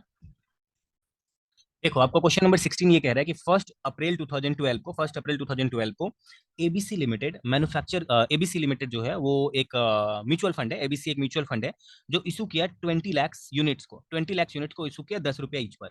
Relevant initial expenses involved were 20 lakh, ठीक है। इसका इनिशियल एक्सपेंडिचर जो है वो 12 लाख का लगा, 20 लाख का नहीं 12 लाख का लगा। Okay, it invested the fund so raised in capital market, और जो वो पैसा कमाया ना, जो वो 20 लाख यूनिट्स बेचा 10 रुपया करके, और वो जो टोटल कमाया है 200 लाख, उसमें से 12 लाख का खर्चा को माइनस करके जो बचा ना उसको उसने बहुत सारे कैपिटल मार्केट में पैसा लगा दिया। यानी 200 लाख में से 12 लाख तो उसका खर्चा ही हो गया। तो बचा कितना होगा वो बताओ? उसका बचा होगा 188 लाख बचा होगा। तो 188 लाख में 185 लाख उसने मार्केट में पैसा लगा दिया, ठीक है। मार्केट में ये वो कब किया? वो 1 अप्रैल 2012 को ही कर दिया। लेकिन ड्यूरिंग द अप्रैल 2012 को it disposed of some of the instrument, जितना उसने खरीदा था ना मार्केट से यूनिट 1,85,000 पैसा खर्चा करके, ये तो वो खुद पैसा का जुगाड़ किया था। म्यूचुअल फंड का मतलब होता है जो लोगों को अपना यूनिट बेच के पैसा का जुगाड़ करता है और उसी पैसा को कंपनी में लगा देता है, और कंपनी से जो पैसा कमाता है रिटर्न, वही रिटर्न वो अपने यूनिट होल्डर जो उसमें पैसा लगाए हुए होते हैं उसको वो देता है। म्यूचुअल फंड जो लोगों को पैसा पैसा रेज करता है लोगों से, उसको वो यूनिट बोलता है, यूनिट के बदले पैसा लेता है। एंड जो म्यूचुअल फंड खुद किसी कंपनी में पैसा लगाता है उसको वो शेयर बोलता है। ओके, तो मेरे ख्याल से आप समझ गए होंगे। चलो मैं आपको समझाता हूँ। तो यहाँ पर देखो, यहाँ पर जो है ना उसने जो 185 लाख का खुद यूनिट खरीदा था उसमें वो 60 लाख का यूनिट को उसने डिस्पोज ऑफ कर दिया, बेच दिया 63 लाख में, ठीक है। 60 लाख का यूनिट को उसने डिस्पोज ऑफ किया, 63 लाख का पैसा जुगाड़ किया, ठीक है। उसके बाद बोल रहा है कि use the proceeds in purchasing security for 56 lakh. अब उस सिक्योरिटी का उसने उस पैसे का उसने इस्तेमाल कर लिया 56 लाख का सिक्योरिटी खरीदने के लिए। अब आगे बोल रहा है कि फंड मैनेजर का एक्सपेंस जो है for the month of April जो है वो 8 लाख है, जिसका 10% अभी भी देना बाकी है। इन अप्रैल 2012 the fund earn dividend amounting to 2 lakhs rupees and it distributed 80% of realized earning, ठीक है। देखो मेरा बात सुनो, यहाँ पर ये लोग का अर्निंग क्या हुआ था? यहाँ पर इन लोगों का कैपिटल गेन हुआ था 3 लाख रुपए का, क्योंकि 60 लाख का इन्वेस्टमेंट को इन्होंने बेच दिया 63 लाख में, तो 3 लाख का ये कैपिटल गेन हुआ। एंड यहाँ पर 2 लाख का ये लोग डिविडेंड कमाया। तो टोटल इन लोगों का अर्निंग कितना है? जितना भी इन लोगों का टोटल अर्निंग है 3 to 5 लाख, उसका 80% ये लोग डिस्ट्रीब्यूट कर दिया। आगे बोल रहा 31 अप्रैल 2012 को the market value of portfolio was 198 lakh, ठीक है। इसका जो पोर्टफोलियो अभी जितना इसका मार्केट में ये है यूनिट्स है उसका मार्केट वैल्यू 198 लाख का, ठीक है। आगे बोल रहा है कि मिस्टर आकाश बोल करके एक इन्वेस्टर है जो 100 यूनिट्स खरीदा था 1 अप्रैल 2012 को। इस डेट को उसने 100 यूनिट्स खरीदा था और dispose of the same at the closing of 30 अप्रैल 2012 और वो लास्ट में आकर के उसने उसने बेचा है, तो उसका एनुअल अर्निंग क्या है वो बता दो। तो अब आप आ जाइए सीधा सोल्यूशन में आ जाइए, जहां पर आपको आना पड़ेगा पेज नंबर 42 में। 42 में आइए, जहां पर हम आपको सोल्यूशन समझाते हैं। देखो 42 में आपको ना, देखो बहुत ही सिंपल सा सोल्यूशन है। आपको ये देखना है इसके पास पैसा कितना है, यानी एसेट्स कितना है, ठीक है। उसमें से कोई लायबिलिटी या खर्चा वगैरह कुछ है तो उसको माइनस कर दो। खर्चा वगैरह को माइनस करके जो बचेगा ना, वही उसी को डिवाइड करना नंबर ऑफ यूनिट से, आपका एनएवी आ जाएगा, ठीक है। और एनएवी जो आ जाएगा उसका कंपैरिजन ओपनिंग एनएवी के साथ कर लेना और देखना कि उस सामने वाले का कितना फायदा हो रहा है। तो सबसे पहले आप जब एसेट्स कितना है ये निकालोगे, तो आप बोलोगे इसके पास पैसा कितना है, तो 200 लैक्स तो ये पैसा जुगाड़ किया सबसे पहले, उसमें 185 लैक्स वो लगा दिया उस फंड में, एंड 12 लाख उसका इनिशियल एक्सपेंडिचर हो गया, तो 3 लाख रुपया उसके पास बच गया होगा। फिर वो नया सिक्योरिटी को बेचा 63 लैक्स में, एंड 2 लाख रुपीज वो डिविडेंड से कमाया, तो टोटल ये इतना पैसा कमाया है। लेकिन वो खर्चा कहाँ कहाँ गया, 56 लाख का न्यू सिक्योरिटी खरीद लिया, एंड जो ये 8 लाख रुपीज वो बेनिफिट कमाया, यानी 60 और 63 का डिफरेंस जो 3 का है, और ये जो 2 डिविडेंड का है, यानी 3 to 5 जो है, 5 का 1 मिनट रुको, फंड में 1 मिनट रुको, ये आपका यहाँ पर मैं बताता हूँ। देखो ये 2 का जो डिविडेंड है उसका 80% उसने पे कर दिया, और जो 3 का यहाँ पर कैपिटल गेन है उसका 80% उसने पे कर दिया, एंड जो फंड मैनेजर का एक्सपेंसेस है 8 लाख का, उसका 90% इन्होंने पे कर दिया, 10% अरियर है। तो जो ये पे कर दिया, जितना इनके पास पैसा है, ठीक है, जितना इनके पास पैसा आया होगा, ठीक है, या जितना इनके पास पैसा होगा में से माइनस कर दो जितना इन्होंने पे कर दिया है, तो जो आएगा ना डिफरेंस, इतना इनके पास क्लोजिंग में पैसा है, ठीक है। एंड क्लोजिंग में भी इतने का है, तो जो क्लोजिंग में भी है वो इनका इतने मतलब सबको जोड़ करके जो इनका क्लोजिंग में एसेट्स आ गया, वो क्लोजिंग के मार्केट पोर्टफोलियो को जोड़ने के बाद, क्लोजिंग के इसका वैल्यू को जोड़ने के बाद इतने का आ गया, ठीक है। अब इसमें कोई लायबिलिटी है या एरियर वगैरह आउटस्टैंडिंग है तो वो माइनस कर दो, तो वो जो फंड मैनेजर है उसका 0.80 लैक्स का पैसा बचा हुआ है, ठीक है, तो वो माइनस कर दो, जो बचेगा इतना ही पैसा इनके पास है। और नंबर ऑफ यूनिट्स जो है ना इनके पास, जो है ना टोटल नंबर ऑफ यूनिट्स कितना है, 20 लाख का नंबर ऑफ यूनिट्स है, ठीक है, 20 लाख का, तो उस नंबर ऑफ यूनिट से डिवाइड कर दो, इसका एनवी आ जाएगा, ठीक है। अब जो वो आकाश नाम का आदमी है वो कितना अर्न किया होगा, वो आपको मैं बताता हूँ, ठीक है। सबसे पहले आप ये बोलोगे कि इनकम रिसीव्ड कितना हुआ, ओके, इनकम रिसीव कितना हुआ। तो सबसे पहले आप बोलोगे कि भाई तुम डिविडेंड पे कमाओगे पर यूनिट पर इतना, एंड कैपिटल गेन पर कमाओगे इतना। रुको 1 मिनट में आपको लेके चलता हूँ, ठीक है। इनकम जो उसको रिसीव हुआ ना, इनकम रिसीव वो डिविडेंड पर इतना और कैपिटल गेन पर इतना, तो आप देखो, आप उसको बोलोगे कि भाई तुम तुम्हारे पास जो है वो आप ऐसे समझ लो कि उसको बोलोगे कि तुम्हारे पास जो है वो उसके पास टोटल नंबर ऑफ शेयर कितना था। एक बार क्वेश्चन में चलो मैं आपको दिखाता हूँ, उसके पास टोटल नंबर ऑफ शेयर कितना था।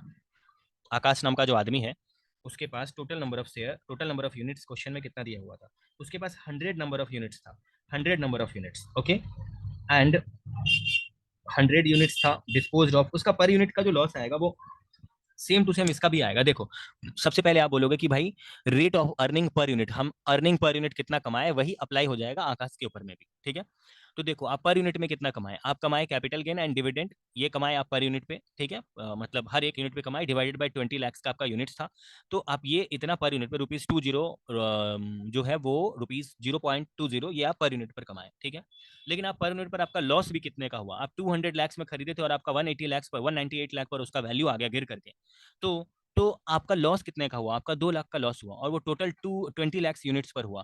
तो जितना आप इनकम कमाए ना उसमें से आप अपने लॉस को घटा दीजिए, आप अपने उस लॉस को माइनस कर दीजिए, जो बचेगा इतना ही आप पर यूनिट पर कमा पाए, ठीक है, आप इतना ही पर यूनिट पर कमा पाए। तो इनिशियल में जो आपका इन्वेस्टमेंट था, देखो आप पर यूनिट पर कमाए हो कितना, आप पर यूनिट पर कमाए हो 0.10 करके, और पर यूनिट पर आप लगाए थे इनिशियली 10 रुपया करके, ठीक है। तो 10 रुपया करके हर एक यूनिट पर लगा करके आप 0.10 कमा रहे हो, इसका मतलब आप 1% कमा रहे हो, 1% कमा रहे हो। और ये पूरा हिसाब किताब सिर्फ पूरे अप्रैल का है, ठीक है, सिर्फ ये पूरे अप्रैल का है, ठीक है। आपके क्वेश्चन में बोला था कि ये लोग जो है ना स्टार्टिंग किया है अप्रैल में, तो अगर ये सिर्फ पूरा अप्रैल का है तो पूरे साल में कितना कमाता है, इंटू 12 कर दो, आपका आंसर आ जाएगा 12% का इसका आंसर आ जाएगा। और जो मिस्टर मिस्टर आकाश का ये बोल रहा था, मिस्टर आकाश को भी इतना ही मिलेगा रिटर्न, ठीक है, उसको भी 12% का ही रिटर्न मिलेगा, ओके। तो यही था इसका आंसर। एक बार हम आपको फिर से रिवाइज करवा देते हैं इस क्वेश्चन को, बिकॉज ये क्वेश्चन इंपॉर्टेंट है। आपको क्या करना था, सबसे पहले देखना था इसके पास पैसा कितना है, तो जितना टोटल पैसा आया उसमें से ये लोग क्या क्या खर्चा कर दिया उसी टाइम इंस्टेंटली, उसी पैसा में से वो माइनस करके जो बच्चा वो रख दो। फिर वो 2 बार पैसा आया उसके पास डिविडेंड के तौर पर, और एक बार बेच करके उसका, तो बेच करके वो पैसा इसमें री इन्वेस्ट भी कर दिया, और मैनेजर का 90% पैसा पे किया, डिविडेंड जो आपका कैपिटल गेन है वो भी डिस्ट्रीब्यूट कर दिया और डिविडेंड डिस्ट्रीब्यूट कर दिया, ओके। तो इसके पास जो टोटल पैसा बचा वो इतना, और क्लोजिंग में उसका जो टोटल वैल्यू हो चुका है उसको उसमें ऐड कर दो, ठीक है। ऐड करने के बाद जो बचेगा इतना ही उसके पास पैसा है, जिसमें से उसका जो कोई अरियर है या आउटस्टैंडिंग है वो माइनस करके जो आएगा उसको लिख दो, उसको नंबर ऑफ यूनिट से डिवाइड कर दो, क्लोजिंग एनएवी आ जाएगा, ओके। एंड अब सबसे लास्ट में दिखा दोगे कि ये कमा कितना रहा है, ये डिविडेंड और कैपिटल गेन कमा रहा है, लेकिन इसका ओपनिंग के साथ क्लोजिंग का जो वैल्यू है वो आपका घट गया है। तो कितने से घटा है वो टोटल पर यूनिट पर निकाल लो, एंड जो वो कमा रहा है वो भी पर यूनिट पर निकालो, एंड डिफरेंस जो आएगा ये पर यूनिट पर वो इनकम कर रहा है, पर यूनिट का जितना दाम लगा था उसका परसेंटेज पर मंथ में है, इंटू 12 कर दो तो आपका पर एनम का आ जाएगा। तो मेरे ख्याल से आप समझ गए होंगे। इसका जो 17 नंबर क्वेश्चन है वो चलिए करते हैं पेज नंबर 26 नंबर पेज में। चलिए 17 नंबर जो क्वेश्चन है ये हम आपको बताते हैं। यहाँ पर ये बोल रहा है, क्वेश्चन क्या कह रहा है, देखो क्वेश्चन ये कह रहा है कि सनमून म्यूचुअल फंड है, sponsored open ended equity oriented scheme, ठीक है। देयर वेर 3 प्लान्स, जो है वो ए जो है वो मतलब ए नाम का जो प्लान है ना उसका नाम है, जो जो प्लान ए है वो डिविडेंड री इन्वेस्टमेंट प्लान है, ठीक है। उसमें जो है ना वो मिस्टर चाड़ू जो है ना वो पैसा, उसमें मिस्टर चाड़ू पैसा लगाया है, डिविडेंड री इन्वेस्टमेंट, जो वो पैसा कमाएगा डिविडेंड के तौर पे उसको वो री इन्वेस्ट कर देगा, उसका नाम है प्लान ए, ठीक है, प्लान ए। प्लान बी जो है ना उसका नाम है बोनस का प्लान, और प्लान सी जो है उसका नाम है ग्रोथ प्लान, ठीक है। तो at the time of initial offer 1 April 2099 Mr Anand जो है, Mr Anand, Mr Bachchan and Mr Chadu 3 investors हैं जो 1 लाख रुपए करके हर एक जन के पास था और उन्होंने इन्वेस्ट कर दिया। तो मिस्टर आनंद ने लगाया बी नंबर में यानी बोनस प्लान में पैसा लगाया, जो मिस्टर बच्चन थे वो सी नंबर का प्लान यानी ग्रोथ प्लान में पैसा लगाया, और जो मिस्टर जो आपका मिस्टर चाड़ू थे, मिसेस चाड़ू थे, वो उन्होंने ए नाम का प्लान यानी डिविडेंड री इन्वेस्टमेंट वाले प्लान में पैसा लगा दिया, और सभी ने पैसा 1 लाख रुपए करके लगाया क्योंकि उनके पास पैसा ही 1 लाख रुपए करके था। अब नीचे आ रहा है, बोल रहा है history of the fund is given below. अब उस फंड का जो हिस्ट्री था वो कुछ इस तरह से दिया हुआ है। जो डिविडेंड री इन्वेस्टमेंट का प्लान है उनका कब का फायदा हुआ वो देखो। उनका फायदा हुआ 28 जुलाई 2003 को कंपनी ने 20% का डिविडेंड दिया, फिर इस डेट को 70% का डिविडेंड दिया, इस डेट को 40% का डिविडेंड दिया, इस डेट को 25% का डेट दिया, और इस डेट को 40% का डिविडेंड दिया। तो इनको इस डेट को फायदा हुआ क्योंकि इस डेट को कंपनी ने डिविडेंड दिया। अब जो ये जो जिन्होंने बोनस वाला प्लान को ऑप्ट किया था उसमें पैसा लगाया था, उनका फायदा इस डेट को हुआ, कंपनी ने इस डेट को बोनस दिया, कंपनी ने इस डेट को बोनस दिया और इस डेट को बोनस दिया, ओके। एंड यहाँ पर ये जो है ना ये आपका नेट एसेट्स वैल्यू का वैल्यू दिया हुआ प्लान ए का, बी का और सी का, हम आपको समझाएंगे। ग्रोथ जो होता है ना वो इस दोनों को मिला करके होता है, डिविडेंड एंड बोनस को मिला करके होता है, तो हम आपको एक बार नीचे बताएंगे। तो यहाँ पर आपका दिया हुआ था, क्या दिया हुआ था, यहाँ पर आपको एनएवी दिया हुआ था प्लान ए बी और सी का, ठीक है। तो अगर आपको ओपनिंग एनएवी क्वेश्चन में नहीं दिया हुआ रहेगा ना तो जो उसका फेस वैल्यू होगा ना उसी को ओपनिंग एनएवी मान लेना, नहीं दिया हुआ रहा अगर क्वेश्चन में, तो ओके। तो आप नीचे आ जाइए, यहाँ पर आपको क्या कह रहा है, यहाँ पर ये आपको कह रहा है कि 31 जुलाई को ऑल 3 इन्वेस्टमेंट जो है वो रिडीम हो गया। 31 जुलाई को सारे इन्वेस्टमेंट जो है वो रिडीम हो गए, यानी ये वाले डेट को 31 जुलाई को सारा इन्वेस्टमेंट को रिडीम कर लिया गया। Annual rate of return to the each investor, आपको ये कैलकुलेट करना है, कंसीडर करना है कि लॉन्ग टर्म कैपिटल गेन जो है वो कुछ नहीं है, लेकिन शॉर्ट टर्म कैपिटल गेन अगर किसी का हुआ तो उस पर 10% का टैक्स देना पड़ेगा। सिक्योरिटी ट्रांजेक्शन टैक्स उनको 0.2% का देना पड़ेगा, चाहे सेल करें या रिडीम करें, और कोई एडुकेशनल सेस नहीं है, उसको इग्नोर कर दो, ठीक है। तो आप सोल्यूशन में आ जाइए, हम आपको समझाते हैं। पेज नंबर 43 में आइए, पेज नंबर 43। देखो यहाँ पर हम आपको समझाते हैं। सबसे पहले आप बोल दोगे, सबसे पहले आप बोलोगे कि भाई तुम्हारा जो स्टार्टिंग में ये था क्या बोलते हैं अमाउंट था 17 नंबर का, वो कितना था वो बताओ। ये इन लोगों के पास टोटल 1 लाख रुपया था। तो अभी हम चाड़ू के नाम का आदमी का कर रहे हैं कैलकुलेशन, क्योंकि उसने डिविडेंड री इन्वेस्ट कर दिया था प्लान ए का। अभी सिर्फ एक ही आदमी का कर रहे हैं जिसने प्लान ए फॉलो किया था, मिस्टर चाड़ू, हम उसी का सम सॉल्व कर रहे हैं, और उसने 1 लाख रुपया लगा दिया था। वो जिस टाइम लगाया था तब ओपनिंग एनएवी था 10 रुपया। उसने कितना यूनिट खरीदा होगा वो आप बताओ। 1 लाख रुपया उसने लगाया और हर एक यूनिट का दाम 10 रुपया था, तो वो 10,000 यूनिट खरीदा होगा, तो क्लोजिंग में भी 10,000 यूनिट बचा होगा उस साल में। लेकिन अगले साल जब उसको डिविडेंड मिला होगा ₹20 का, ठीक है, तो उसको जब डिविडेंड ₹20 मतलब ₹20 नहीं 20% का मिला होगा, तो ये 1 लाख का 20% उसको डिविडेंड मिल गया होगा 20,000 का। तो जब उसको 20,000 का डिविडेंड मिल गया होगा तो आपको ये देखना है कि क्वेश्चन में उस डेट का एनएवी कितना दिया हुआ है। तो आप देखोगे कि जो है ना इस डेट का एनएवी दिया हुआ है, ठीक है, आपको एनएवी क्वेश्चन में दिया हुआ है।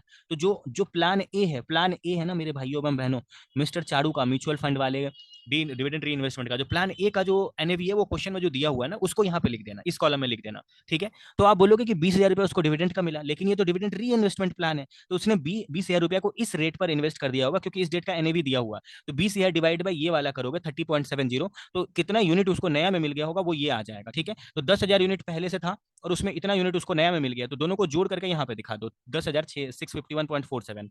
फिर उसको जो है ना, फिर उसको अच्छे से सुनना, फिर उसको क्या है कि 31 मार्च 2004 को उसको डिविडेंड मिल गया 70%। तो 70% उसको किसका मिला होगा आप मुझे बताओ। उसको 70% मिला होगा, उसको 70% मिला होगा जो ये इसका क्लोजिंग में यहाँ पर ये फिगर है, ठीक है, जो इसका क्लोजिंग में यहाँ पर फिगर है, देखो यहाँ पर 10 मैं आपको बताता हूँ, देखो 70% इसको मिला होगा 1065,651.40, ठीक है। उसका जो है ना उसका देखो इस पर उसको 70% मिला होगा, तो ये 651.47 को 10 रुपए से मल्टीप्लाई करोगे, क्योंकि जो डिविडेंड मिलता है वो फेस वैल्यू पे मिलता है, ना कि उसका मार्केट प्राइस पे मिलता है।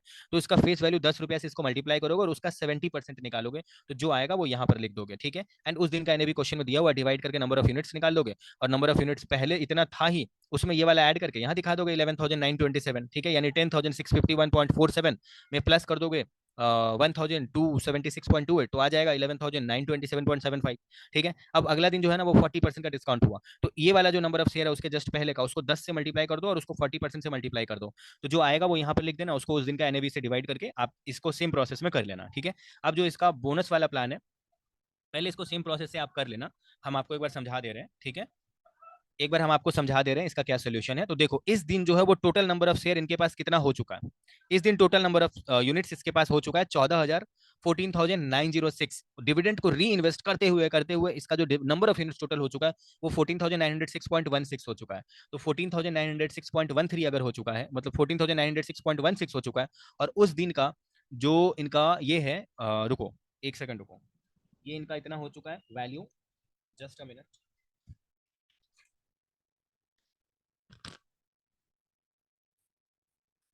आपका इसका सबसे लास्ट वाला जो एनएवी गिवन है वो कितना है, क्वेश्चन में देखते हैं एक बार, इसका सबसे लास्ट का एनएवी कितना है, उस डेट का एनएवी कितना दिया हुआ है, ठीक है। देखो जो डिविडेंड का परसेंटेज है ना, डिविडेंड का यहाँ पर आपने वही वही लिखा, आप प्लीज मेरा बात सुनना, अच्छे से सुनना। यहाँ पर आपने वही वही डेट लिखा जिस जिस डेट को क्वेश्चन में डिविडेंड का परसेंटेज गिवन था, ठीक है। आपने यहाँ पर वही वही डेट लिखा क्वेश्चन से चुन करके, जिस दिन का डिविडेंड का परसेंटेज गिवन था। आपने सारा डेट यहाँ पे नहीं लिखा, क्वेश्चन में बहुत सारा डेट दिया हुआ था, तो आपने उस डेट को साइड कर दिया जिस डेट के ठीक सामने में डिविडेंड का परसेंटेज नहीं दिया हुआ था, राइट साइड में। तो आप अगर हटा ही दिए उसको, तो आप तो रिडीम कर रहे हो 2009 के जुलाई में, ठीक है। तो जो 2009 का जुलाई चल रहा था, यानी 31 जुलाई के दिन उसका रेट जो है 53.75 करके था। तो आपका जितना नंबर ऑफ यूनिट्स अभी तक हो चुका था डिविडेंड को री इन्वेस्ट करके, उसको आप जुलाई के दिन जो एनएवी है उस रेट पर आप री इन्वेस्ट कर दोगे, और आप पाओगे इतना रुपया, उसका 0.2% आपका एसटीटी कट जाएगा, तो आपको मिलता रहेगा इतना अमाउंट, ठीक है। अगर आपको इतना अमाउंट मिल रहा है तो सरकार ये देखेगा कि ये कोई कैपिटल गेन कमा रहा है क्या, कैपिटल गेन कमाओगे तो एसटीटी भी कटेगा, यानी सिक्योरिटी ट्रांजेक्शन टैक्स भी कटेगा और कैपिटल गेन भी कटेगा, तो आपका कैपिटल गेन कुछ है कि नहीं, सरकार ये देखेगा। सरकार ये देखेगा कि स्टार्टिंग में, सबसे स्टार्टिंग में इसका 48.10 रुपीज था, ठीक है। यानी जब सबसे स्टार्टिंग में इसका आप देखोगे रेट, हम आपको बताते हैं कब ये ऐसा रेट है। सबसे स्टार्टिंग में मतलब इसके जस्ट पहले जो इसका रेट रहा होगा, एनएवी जो है ना वो जस्ट पिछला वाला एनएवी के साथ कंपेयर होगा, इसके जस्ट पहले इसका रेट कितना रहा होगा, 48.10 रहा होगा, मतलब क्वेश्चन में दिया हुआ है, आप चेक कर लेना, ठीक है। इसके जस्ट पहले जो इसका एनएवी है, ठीक है, वो 48.10 है।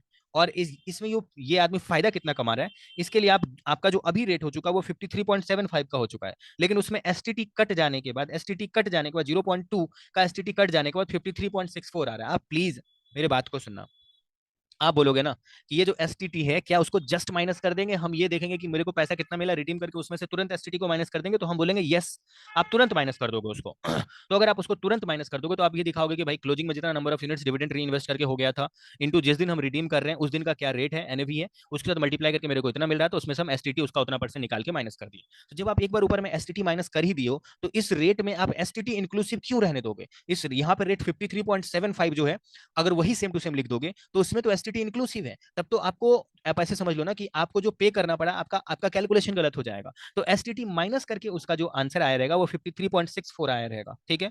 आपका कैपिटल गेन सही कैलकुलेट करने के लिए, क्योंकि वो तो कटेगा ना उतना पे, उसका 0.2% कट गया, जिस दिन आपने बेचा उस दिन का, उस दिन जो है ना ट्रांजेक्शन हुआ उसका 0.2% कट गया, तो पर यूनिट पर तो इतना कट गया, और उसके जस्ट पहले जो एनएवी था उसके जस्ट पहले, यानी 31 जुलाई 2009 के जस्ट पहले क्वेश्चन में जो एनएवी दिया होगा वो 48.10 दिया होगा, ठीक है।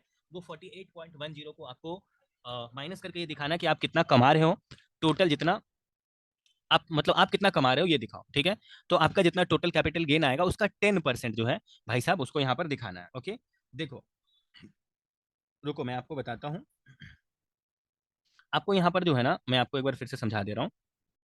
शॉर्ट टर्म कैपिटल गेन निकालने के लिए बस आपको ये दिखाना है कि इस साल आपने कितना कमाया, तो इस साल के जस्ट पहले आपका क्या एनएवी था ओपनिंग में, वो क्लोजिंग में जो एनएवी है उसमें से, क्योंकि अब आप सिक्योरिटी को बेच ही दोगे, इसीलिए उसका जो एनएवी रहेगा उसमें से एसटीटी को माइनस करके दिखा दो। एंड इस साल आपने नया में डिविडेंड को री इन्वेस्ट करके अभी फ्रेश में कितना नंबर ऑफ यूनिट्स आपने खरीदा है, नंबर ऑफ यूनिट्स आपके नाम का हो गया है, तो 1144.43 हुआ है। आप देखो सोल्यूशन में लेके चलते हैं, यहाँ पर देखो अभी जो फ्रेश फ्रेश नया अभी जस्ट पहले जो नया डिविडेंड ले लिए हो, मतलब डिविडेंड को री इन्वेस्ट करके शेयर ले लिए हो, ठीक है, इसके जस्ट पहले वो 1144.43 का है, ठीक है। तो आपको उस पर निकालना है कि आपका कैपिटल गेन कितना हो जाएगा। तो रेट डिफरेंस के वजह से इतना शेयर पर आप अभी फ्रेश में कितना गेन कमाए हो, फ्रेश में कितना गेन कमाए हो, रिसेंट में कितना गेन कमाए हो, उसका 10% शॉर्ट टर्म कैपिटल गेन यहाँ पर आपको माइनस कर देना है। माइनस करने के बाद आपका जो आएगा, आप इतना कमा रहे हो, ठीक है, माइनस करके जो आएगा, ठीक है, ये आपका टैक्स वैक्स माइनस करने के बाद है, क्योंकि एसटीटी भी माइनस कर दिया, कैपिटल गेन भी, शॉर्ट टर्म कैपिटल गेन भी माइनस कर दिया। जो ये कमा रहे हो उसमें से आप स्टार्टिंग में जितना पैसा लगाए थे वो तो आप 1 लाख रुपए ही लगाए थे, लेकिन कमा तो आप इतना ज्यादा लिए इतने साल में। तो अब आप दिखा दो कि भाई हम टोटल में इतना कमाए हैं, ठीक है। तो आप दिखाओगे कि हम इतना कमाए जिसमें हम 1 लाख रुपए ही लगाए थे, और ये जो है ना टोटल टोटल है 124 मंथ के लिए। हम जो ये टोटल पैसा कमाए वो कितने दिन में कमाए हैं, क्योंकि हम पैसा जो लगाए थे, मतलब ये जो आदमी पैसा लगाया था वो 28 जुलाई 2003 को लगाया था, ठीक है। तो 28 जुलाई 2003 को लगाया था पैसा, तब से लेकर के काउंट करते चले जाओ 31 जुलाई 2009 तक का। तो 31 जुलाई 2009 तक अगर काउंट करोगे तो 124 मंथ का आएगा। तो कोई 124 मंथ में अगर इतना कमा रहा है तो सिर्फ 12 मंथ में कितना कमाएगा, क्योंकि रिटर्न का जो परसेंटेज होता है my dear brother and sister, वो पर एनम के बेसिस पर दिखाया जाता है। तो वो 12 मंथ में कितना कमाएगा, इसलिए 12 से मल्टीप्लाई कर दिया, इंटू 100 किया, तो ये आपका रिटर्न आ गया। एक बार हम आपको फिर से समझा देते हैं। आपको क्या करना था, आपको बड़ा ही सिंपल तरीके से जिस जिस डेट का डिविडेंड दिया हुआ उसी उसी डेट को यहाँ पे लिखना था। 1 लाख रुपए आपने लगाया तो उसका 10 रुपए का वैल्यू था, तो टोटल 10,000 यूनिट्स ही आपके पास था। उसका 20%, मतलब 1 लाख का 20% आपको मिला 20,000 रुपया, ठीक है। कैसे निकाला, 10,000 इंटू 10 इंटू 20%, 20,000 रुपये मिला। उसको एनएवी से डिवाइड करके जो नंबर ऑफ यूनिट्स आएगा उसमें ये पहले वाले एनएवी को जोड़ करके यहाँ पे दिखा दो, टोटल नंबर ऑफ यूनिट्स। अब इसको ही फेस वैल्यू से मल्टीप्लाई करके उसका जो 70% डिविडेंड है उसके साथ मल्टीप्लाई करके यहाँ लिख दो, एनएवी से डिवाइड करके जो नंबर ऑफ यूनिट्स आएगा वो, और उसके जस्ट पहले वाले नंबर ऑफ यूनिट्स के साथ ऐड करके यहाँ पे दिखा दो। तो इस तरह का ये कैलकुलेशन किया। लेकिन आप जिस दिन बेच रहे हो वो उसके बाद वाले डेट का है, तो उस डेट का वैल्यू के हिसाब से उसके जस्ट पहले जो नंबर ऑफ यूनिट्स हो गया उसके साथ मल्टीप्लाई करके आप इतना वैल्यू कमा रहे हो, उसका उतना परसेंट एसटीटी घटा दो। अब रेट में से उतना परसेंट एसटीटी यहाँ पे घटा के आपको लिखना है उसके जस्ट पहले का एनएवी, एंड जितना डिफरेंस आएगा वो फ्रेश में जितना डिविडेंड की वजह से शेयर लिए हो उसमें कितना एसटीटी हुआ है वो यहाँ पे माइनस कर दो। उसको नंबर ऑफ उसमें से जितना इनिशियली पैसा लगाए थे वो माइनस करके आप निकालोगे कि आपने इतना 124 मंथ में कमाया, तो 12 मंथ में कितना कमाओगे, ठीक है। ये आपका था प्लान ए का। प्लान बी जो मिस्टर आनंद भाई फॉलो कर रहे हैं वो हम आपको बताते हैं। आप बोलोगे कि भाई स्टार्टिंग में तुमने 10,000 यूनिट खरीदा होगा, क्योंकि 1 लाख रुपए डिवाइड बाय 10 करोगे तो 10,000 यूनिट आएगा, ठीक है। तो अगर 10,000 यूनिट आएगा तो उस दिन का जो इसका एनएवी था वो 10 ही रुपया था, क्योंकि उस दिन का क्वेश्चन में नहीं दिया हुआ है, तो आपको 10 रुपया ही मानना है जो उसका फेस वैल्यू। फिर आप बोलोगे, फिर आप नेक्स्ट बोलोगे कि भाई देखो तुमको 5:4 का रेशियो मिला, ठीक है, यानी हर 4 शेयर के लिए तुमको 5 ठो मिला, ठीक है। हर 4 शेयर के लिए तुमको अगर 5 ठो मिला 2004 के 31 मार्च को, तो यानी 10,000 इंटू 5/4 करोगे तो उसको 12,500 नया शेयर मिला। पहले से 10,000 था ही, तो दोनों को जोड़ दो, इस दोनों को जोड़ करके यहाँ पे लिख दो, ठीक है। फिर उसके बाद उसको कितना मिला, उसके बाद उसको 1/3 मिला। तो उसको उसको देखो, अब आपको जो यहाँ पर 1/3 लिखना है ना वो इस शेयर का करना है, क्योंकि इसके जस्ट पहले जितना नंबर ऑफ शेयर इसके पास था उसका 1/3, यानी 22,500 का 1/3 7,500 आएगा। 7,500 जोड़ करके इसको इतना लिख दो, एंड उसके बाद उसको 1/4 मिला, यानी 30,000 अभी हो चुका है, 30,000 का 1/4 मिला, तो 7,500 मिला, उसको भी जोड़ करके यहाँ पे लिख दो, ठीक है। तो ये आ गया इसका एनएवी जो है ना, उस डेट का आपने ले लिया।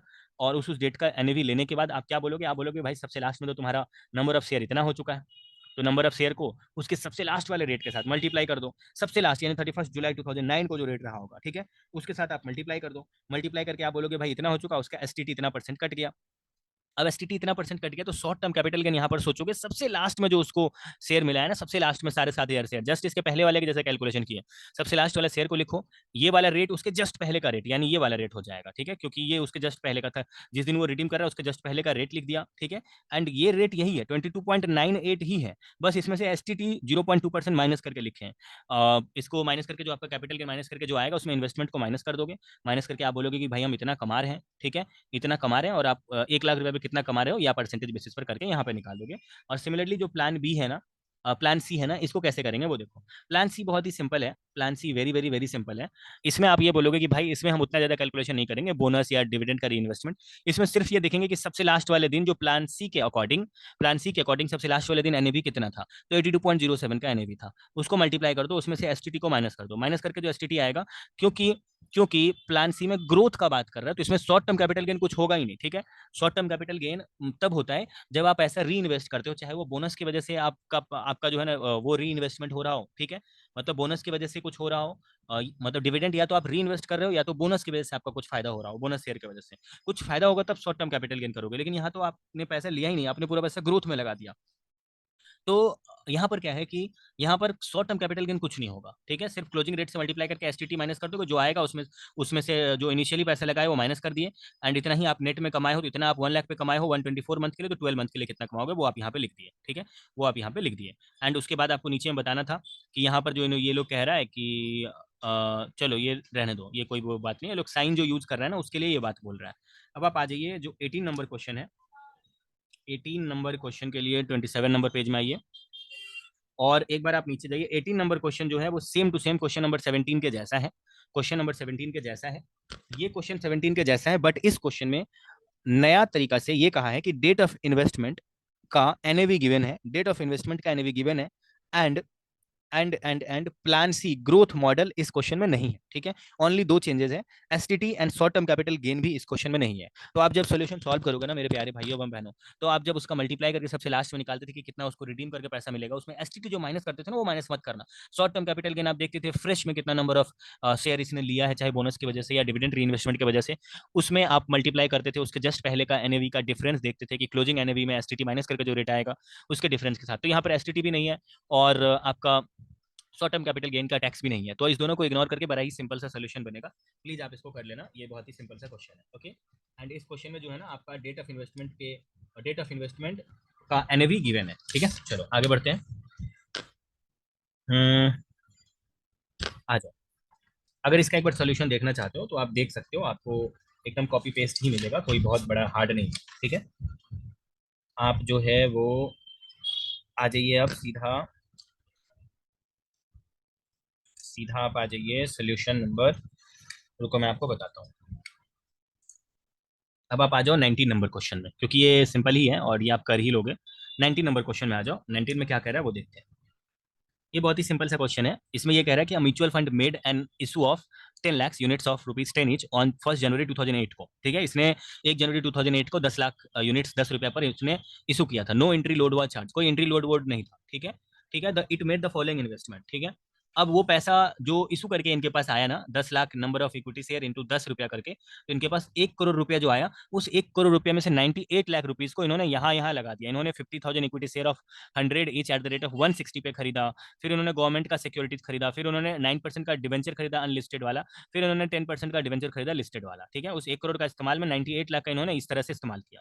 ड्यूरिंग द ईयर में क्या हुआ कि डिविडेंड जो है वो 12 लैक्स का were received on equity share, जो इक्विटी शेयर में पैसा इन्होंने ऊपर में लगाया था, जो यहाँ पर इन्होंने देखो, यहाँ पर इन्होंने इक्विटी शेयर में जो पैसा लगाया था उस पर इनको 12 लाख रुपए का रिटर्न मिला डिविडेंड के तौर पर। Interest on all type of डेप्ट securities were received as and when due, ठीक है। इंटरेस्ट जो है ना इनको जब जब ड्यू होते गए इनको मिलते चला गया सारे सिक्योरिटीज पर, जो जो इंटरेस्ट बियरिंग सिक्योरिटीज है।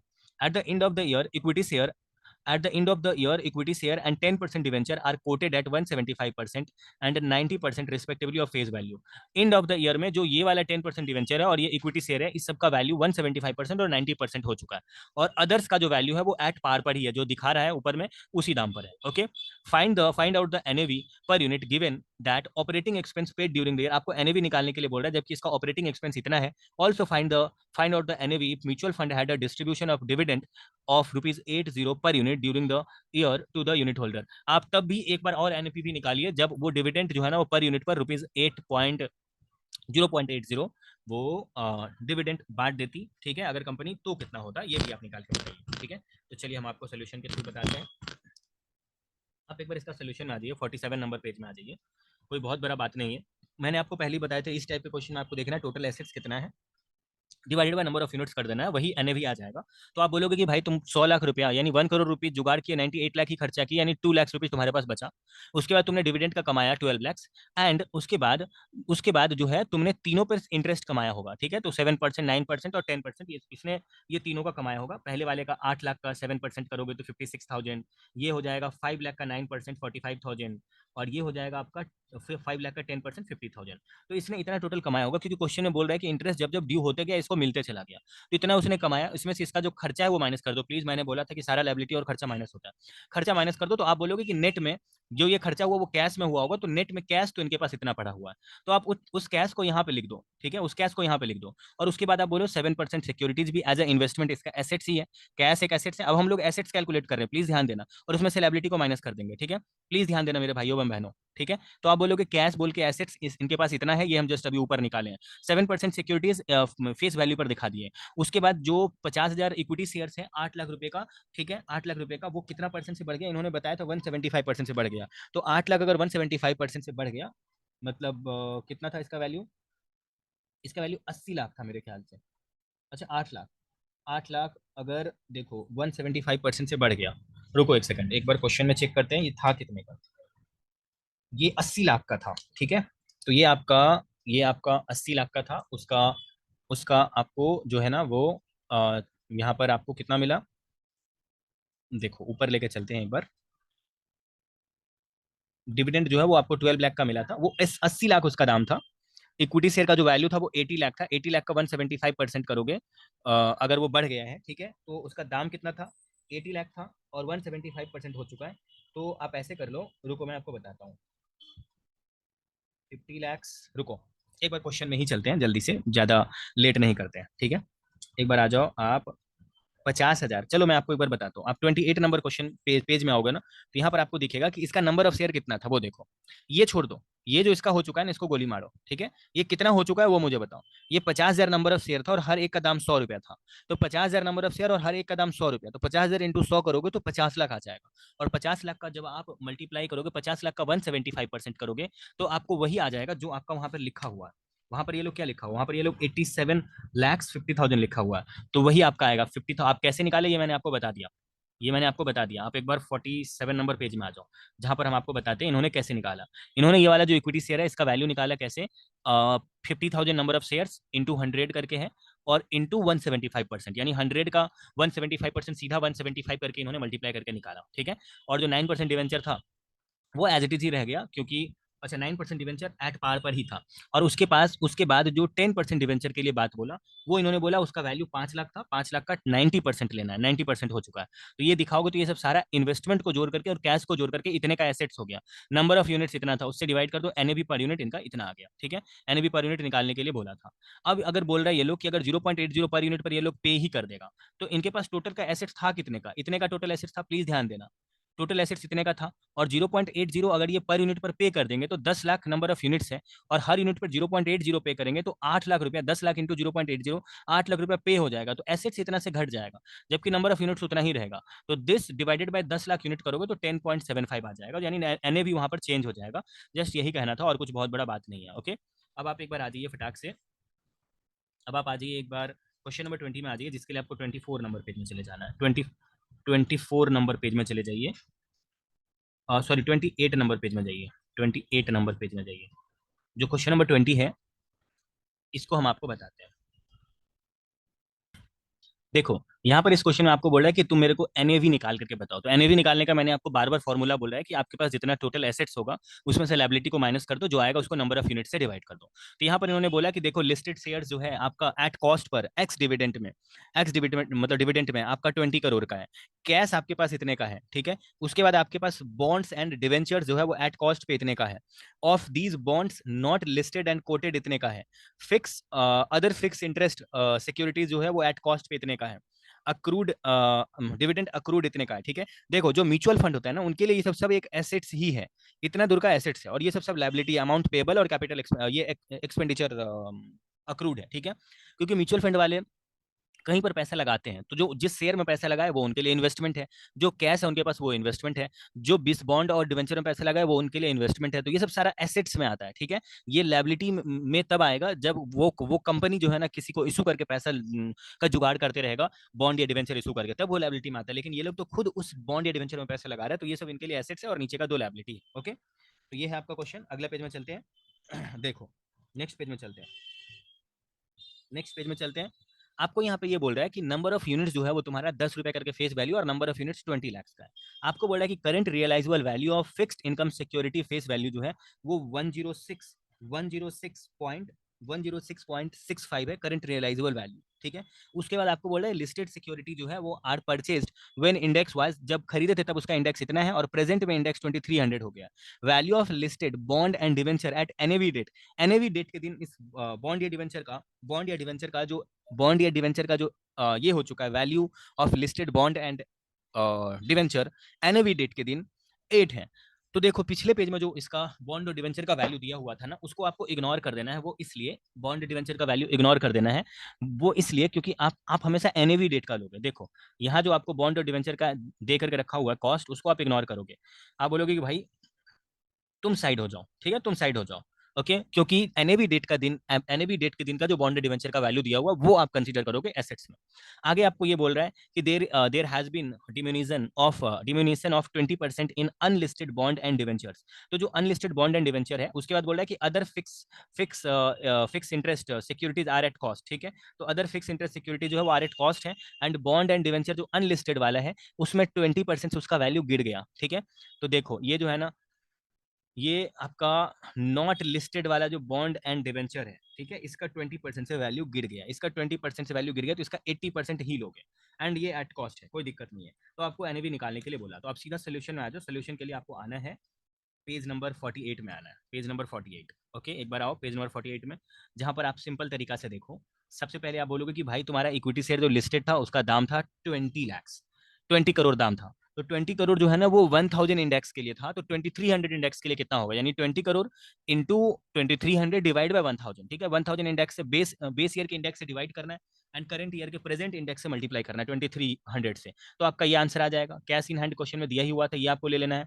Bonds and debenture not listed जो है वो 20% से गिर गया वैल्यू, तो इसका आपको लेना है कितना, इसका आपको 80% ही लेना है। बॉन्ड्स एंड डिवेंचर लिस्टेड जो है वो एनएवी डेट के डेट का लेना है। देखो जो लिस्टेड सिक्योरिटी होते हैं ना वो एनएवी डेट का लिया जाता है, उसका क्या वैल्यू है। डिविडेंड अक्रूड जो इनको मिलने वाला है ये भी इनके लिए एक एसेट्स है। और इतना सब करने के बाद आप बोलोगे कि फिक्स्ड इनकम सिक्योरिटीज इनके पास 4.50 का है, ठीक है। फिक्स्ड इनकम सिक्योरिटी जो है वो एट कॉस्ट है, और जो है इसका कोई रेट नहीं दिया, ये ठीक है, ये एट कॉस्ट पर ही होगा, ना कि करंट रेट पर होगा। तो ये एट कॉस्ट पर है और ये एज इट इज ले लेना है। यहाँ पर इन्होंने गलती से एक लाइन दे दिया, इस लाइन को हटा दो, इस लाइन को हटा दो, यहाँ पर कोई लाइन वाइन नहीं होगा।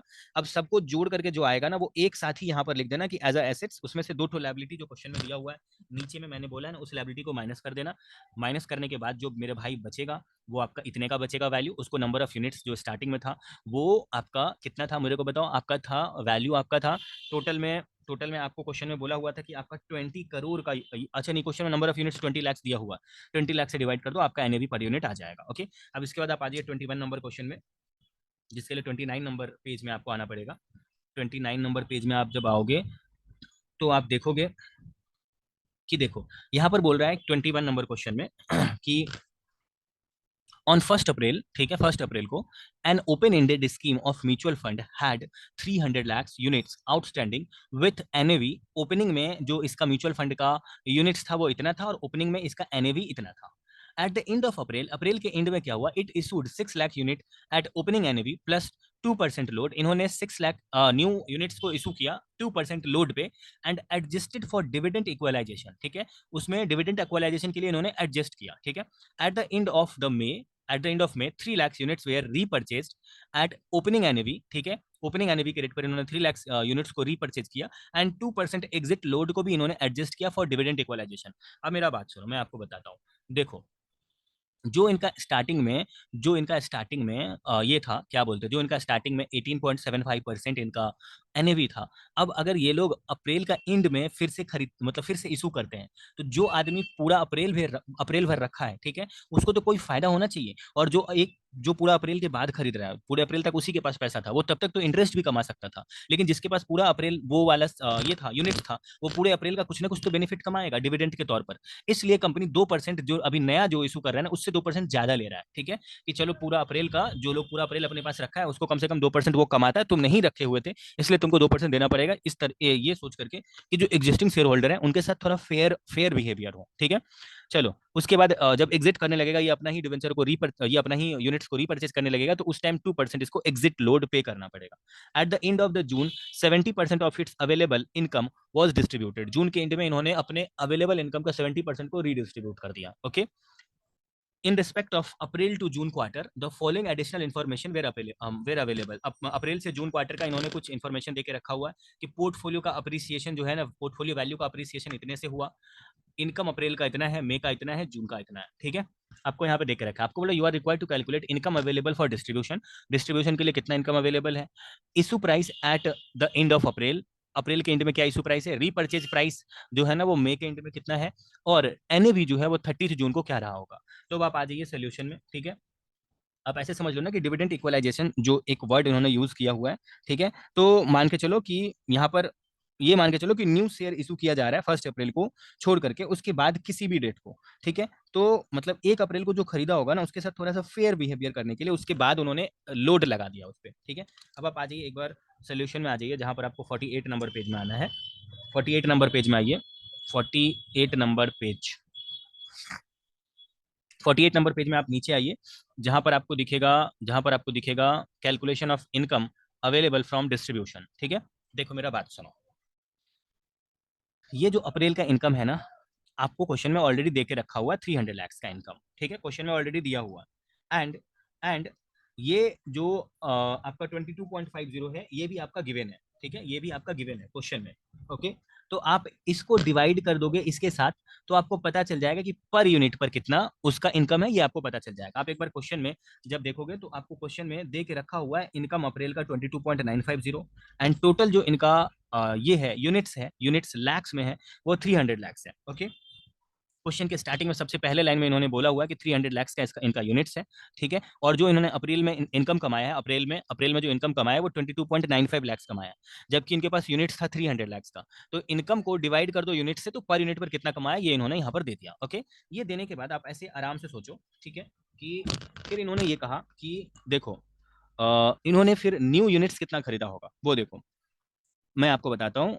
जो रेट है, जो यहाँ पर यूनिट का रेट है वो सेम टू सेम यही रहेगा, सेम टू सेम यही रहेगा। एंड उसके बाद यहाँ पर एक बार क्वेश्चन में चलते हैं। क्वेश्चन में इन्होंने यहाँ पर क्या दे के रखा हुआ था कि ये लोग जो है ना वो आपका एनएवी इतना था स्टार्टिंग में, उसके बाद इन्होंने 6 लाख का यूनिट्स न्यू इशू किया, तो 6 लाख का इन्होंने न्यू यूनिट इशू किया, तो जोड़ करके 306 लाख हो गया। रेट यही होगा, इस रेट से इसको मल्टीप्लाई कर दोगे तो जिसके वजह से जो अमाउंट आएगा वो ये वाला आएगा, उसको जोड़ करके यहाँ पे लिखना है, ठीक है। मतलब डिविडेंड इक्वलाइजेशन कलेक्ट करोगे सामने वाले से, तो 6 लाख यूनिट खरीद रहा है जिसकी वजह से पर यूनिट पर इतना इक्वलाइजेशन मतलब कलेक्ट करोगे तो इतना टोटल आएगा, और इनकम बढ़ के अब इतना हो जाएगा, ठीक है। तो मई में कितना आएगा वो देखो, मई में कितना आएगा, मई में जो ये वाला अमाउंट है, ठीक है, जो ये वाला अमाउंट है उसको आप 306 से डिवाइड कर दोगे, 306 से डिवाइड कर दोगे, 30 जो आपका ये वाला अमाउंट है मई का जो इनकम है ना वो टोटल ये इनकम है, ठीक है। प्लीज इसको ध्यान देना, ये मई का इनकम क्वेश्चन में गिवन है, ठीक है। उसको आप डिवाइड कर दोगे, मतलब 306 यूनिट से, यहाँ पर आप 306 यूनिट लिख देना, यहाँ पर जहाँ पे हम टिक कर रहे हैं यहाँ पर 306 यूनिट लिख देना। तो 306 यूनिट से अगर मई के इनकम को डिवाइड करोगे तो आपका पर यूनिट पर मतलब इनकम पता चल जाएगा। ओके, तो जब आपको पर यूनिट पर इनकम पता चल जाएगा, ओके रुको मैं आपको एक बार फिर से बताता हूँ। तो आपको जब पर यूनिट का इनकम पता चल जाएगा, अब इस दोनों को जोड़ दो, क्योंकि अप्रैल का इनकम और मई का इनकम, क्योंकि वो कुछ पैसा लेके नहीं जा रहा है, ठीक है, उसी को वहां पर मतलब वो पैसा और जो है वो कंपनी में ही लगा हुआ, यानी वो म्यूचुअल फंड कोई पैसा रिडीम नहीं कर रहा है। तो अप्रैल और मई दोनों का जोड़ करके कितना हो गया, 57.8340 हो गया, जबकि यूनिट्स अभी भी 306 ही है। डिवाइड करके ये वाला नया रेट निकाल दो जो कि थोड़ा बड़ा वाला रेट है। अब जब ये रीपर्चेज कर लेगा और उसमें से वो तीन मतलब रीपर्चेज में मतलब इन्होंने कितना बोला 3 लाख यूनिट्स ये लोग फिर से खरीद ले रहा है, तो 3 लाख यूनिट्स माइनस माइनस करके 303 बच जाएगा, रेट वही रहेगा, मल्टीप्लाई करके जो आएगा उतना माइनस करके यहाँ पे लिख दोगे, ठीक है। अब जून का जो इनकम है, जून का जो इनकम है ये वाला इनकम है, इसको आप 303 के साथ डिवाइड कर दो तो ये 1500 वो 0.1500 का रेट आ जाएगा। ओके, अब थोड़ा एक बार आगे बढ़िए, अगला पेज में चलिए जहां पर हम आपको आगे बताते हैं। तो अभी जो हमारा यूनिट्स है वो 303 है, ठीक है, 303 है।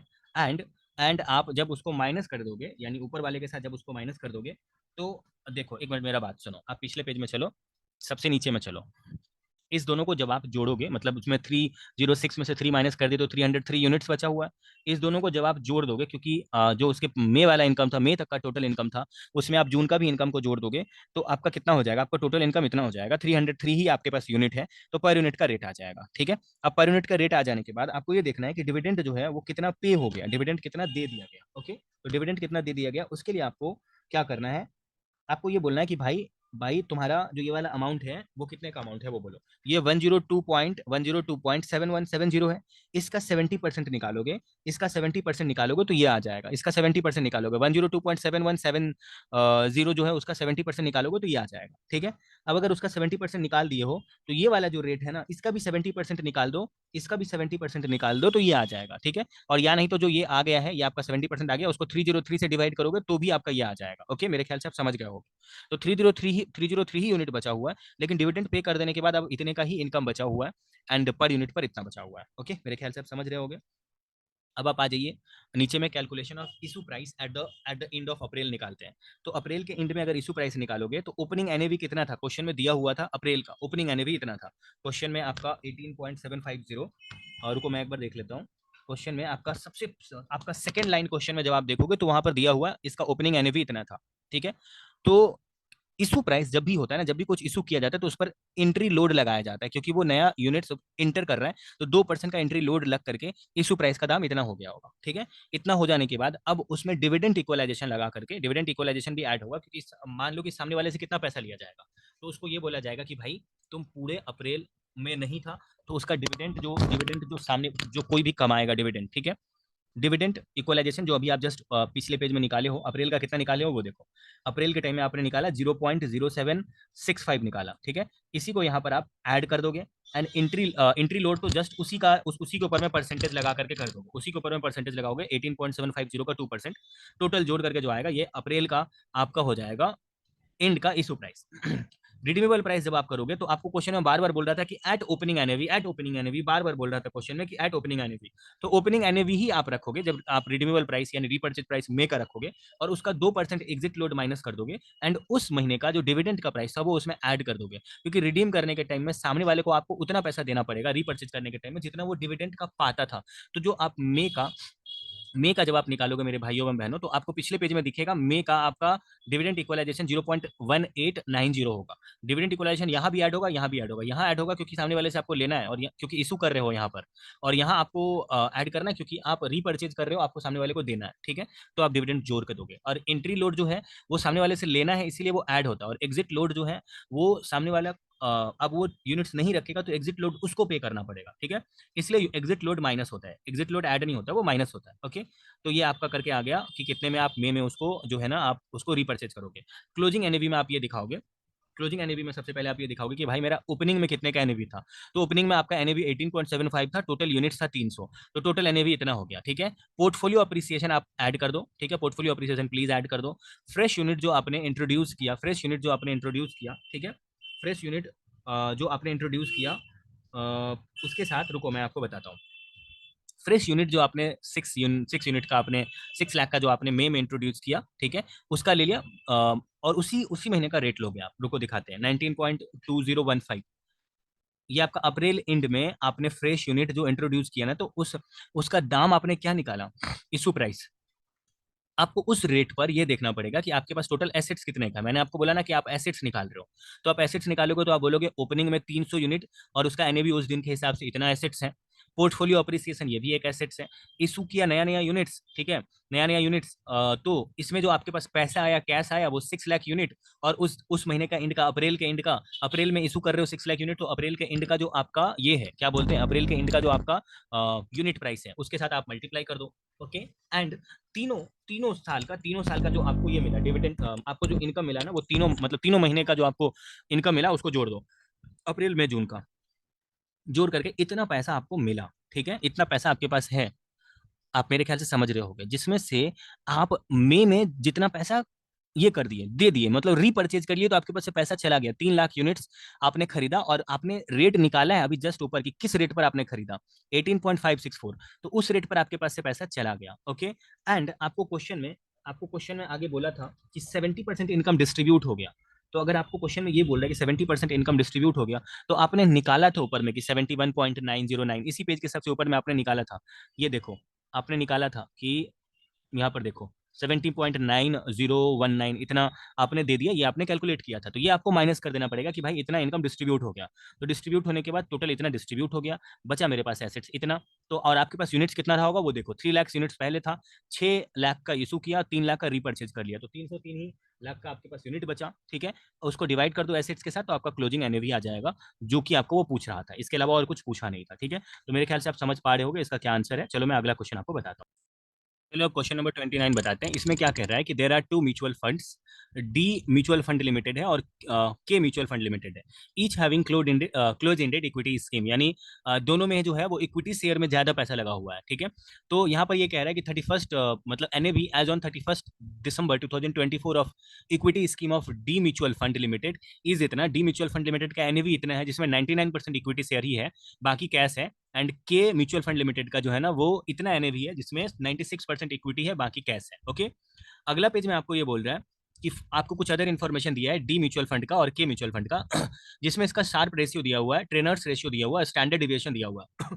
ओके, ये आप पोर्टफोलियो मैनेजमेंट चैप्टर में इस तरह का सम्स देखे होंगे, तो यहाँ पर स्टैंडर्ड डिविएशन दिया हुआ है। ओके, आपको बोल रहा है there is no change in portfolio during the next month में कोई पोर्टफोलियो में चेंजेस नहीं होगा। एंड इन लोगों का जो एवरेज एनुअल कॉस्ट लग रहा है वो ₹3 पर यूनिट लग रहा है, पर यूनिट लग रहा है। Okay, for the scheme of both the mutual fund, both mutual fund के लिए 3 3 ही लगेगा। एंड यहाँ पर सब कुछ इन्होंने मंथली बेसिस पर दिया हुआ है। ठीक है, मंथ का दिया हुआ है। ओके, लेकिन यहाँ पर जो है ना ये ₹3 पर एनम का दिया है, तो ₹3 डिवाइड बाई 12 करोगे, मतलब 12 महीने से डिवाइड कर दोगे ₹3 को, तो आपका आ जाएगा 0.25, ये रुपीज पर मंथ का लगेगा।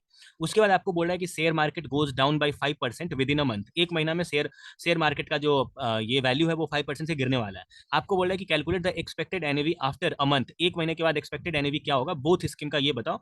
और एक साल में 12 महीना होता है, ये मान के चलो, तो बस ये 12 महीना इस अमाउंट के लिए बोल रहा है, क्योंकि ये एनुअल दिया हुआ है, तो इसको डिवाइडेड बाय 12 करके आप मंथली निकाल दो, क्योंकि आपको एक महीने का ही पूछ रहा है। अब आप सोल्यूशन में आ जाओ, सीधा सोल्यूशन में आ जाइए।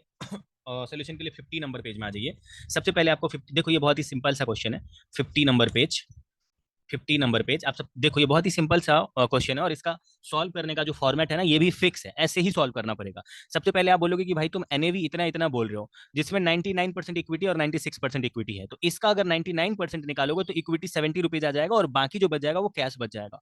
एंड इसका अगर 96% निकालोगे इस बेचारे का, तो 60 का आ जाएगा इक्विटी एंड बाकी का कैश आ जाएगा। ठीक है, अब उसके बाद देखो, जब आपको क्वेश्चन में स्टैंडर्ड डिविएशन दिया रहता है ना, और आपको मार्केट के बारे में पूछता है, मार्केट के बारे में पूछता है, तो मार्केट का मतलब ही होता है बीटा। ठीक है, बीटा, तो इसका फॉर्मूला होता है शार्प रेशियो का, ER यानी expected return minus risk free rate of return divide by standard deviation. ठीक है, तो शार्प रेशियो तो दो दिया ही हुआ है, अभी हम डी म्यूचुअल फंड का निकाल रहे हैं, बाद में के म्यूचुअल फंड का सेम प्रोसेस करके यूज कर लेंगे।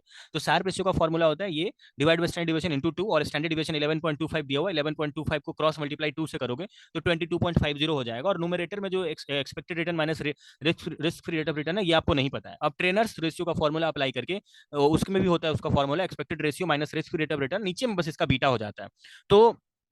तो और यहाँ पर 15 दिया हुआ है, तो आपको क्या करना है कि यहाँ पर देखो, आपको ऊपर वाला जो है ना, expected return minus risk free मतलब रेट ऑफ रिटर्न, ये जस्ट अभी आप निकाल चुके हो, जो इसका निकालिए वो यही यहाँ पर पुट कर दो और बीटा का वैल्यू निकाल दो। सिमिलरली आपको इसमें भी वही करना है, के लिमिटेड में, के म्यूचुअल फंड में फॉलो करके आपको बीटा का वैल्यू निकाल लेना है। बीटा का वैल्यू, अब मार्केट अगर 5% से गोज डाउन किया ना, 5% को लिखो, मार्केट का मतलब होता है बीटा, जो दोनों का बीटा है 1, वो 5% से गिर गया, तो आप इस दोनों को मल्टीप्लाई कर दो, 5 इंटू 1.5 करो, मतलब मार्केट का मतलब बीटा होता है, बीटा ही फ्लक्चुएशन को बताता है, और 5 इंटू 1.10 करो, तो ये आपको पता चलेगा कि इक्विटी कंपोनेंट एक्चुअली में कितना से गिरा, क्योंकि बीटा फ्लक्चुएशन को बताता है, और 5.5% से गिरा, मतलब 5% से गिरा है, तो बीटा से मल्टीप्लाई होगा 5%, इतना परसेंट से गिर गया।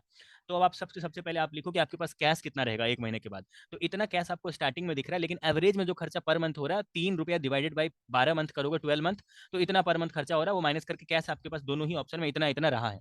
ठीक है, तो आप बोलोगे कि मेरे पास, आप एनपीवी निकाल रहे हो, मतलब एनएवी निकाल रहे हो, आपको नेट नेट एसेट्स का वैल्यू चाहिए। ठीक है, आपको एनपीवी नहीं चाहिए, ठीक है, मतलब आपको एनएवी चाहिए। एनएवी में आपको क्या करना है कि एसेट्स का टोटल करना है। इसमें आप बोलोगे कि एसेट्स, तो एसेट्स में कैश जो अभी निकाले हैं वो इतना हो जाएगा जो यहाँ पर आप लिखे हो, ठीक है। और प्लीज 70 आपका पहले था इक्विटी शेयर, ठीक है, 70 इक्विटी से पहले था। ये 1 का मतलब 100% होता है, और ये गिर करके 7.5% हो गया। अभी आप निकाले थे, बीटा से मल्टीप्लाई करके आपने निकाला था, ये जो आपने निकाला ना बीटा से मल्टीप्लाई करके 7.5%, 7.5% में परसेंटेज हटाओगे तो 0.075 हो जाएगा, और ये 0.055 हो जाएगा। तो सिमिलरली आपने वही किया, यहाँ पर 0.075 को 100% से माइनस किया, और 0.055 को 1 में से माइनस किया, यानी 100% से माइनस किया, और उसको उसके इक्विटी कंपोनेंट से मल्टीप्लाई करके लिखा कि भाई इतने का तो मेरा इक्विटी शेयर में इन्वेस्टमेंट है और इतना का मेरा कैश है, तो जो टोटल आएगा यही आपका आंसर हो जाएगा। मेरे ख्याल से आप समझ गए होंगे इसका क्या आंसर है ये। ओके, अब आप आ जाइए, जो हमारा 23 नंबर क्वेश्चन है उसके लिए 30 नंबर पेज में आ जाइए। ओके, 30 नंबर पेज में आपको क्या कह रहा है, इसमें आपको कह रहा है कि जो है ना वो एएनपी प्लान जो है, a hedge fund currently has assets of 20 crore. एक हेज फंड है, मतलब एएनपी प्लान है। हम आपको क्वेश्चन का हिंदी अपने लैंग्वेज में पढ़ के बता देते हैं। एएनपी प्लान ने एसेट्स को हेज करा रखा है 20 करोड़ रुपए, ठीक है। और उसके बाद फंड मैनेजर जो है वो 0.10% चार्ज करता है एज अ फीस, ठीक है, एंड 2% का इंसेंटिव मिलेगा इंसेप्शन पर, ठीक है। ईयर जो है ग्रॉस रिटर्न, ये जो है ना आपको लिंक कर दिया जाएगा, ठीक है। उसके बाद फंड का maximum value at inception, that is 1.5 year before, जो है वो इसका मैक्सिमम वैल्यू 21 करोड़ था, ठीक है। ए को कितना रिटर्न फीस जो है वो पे करना है, अगर रिटर्न परसेंटेज ये सब दिया हुआ है तो इतना इतना इतना दिया हुआ है तो चलिए अब सोल्यूशन में आते हैं।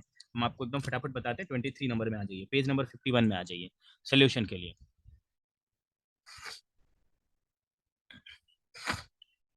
देखो यहाँ पर आपको 20 अगर रिटर्न 29% दिया हुआ रहेगा तो आपको ये बोलना है कि भाई तुम्हारा जो 20 करोड़ इसका जो ये दिया हुआ था, आपका 20 करोड़ इसका क्या दिया हुआ था मुझे बताओ।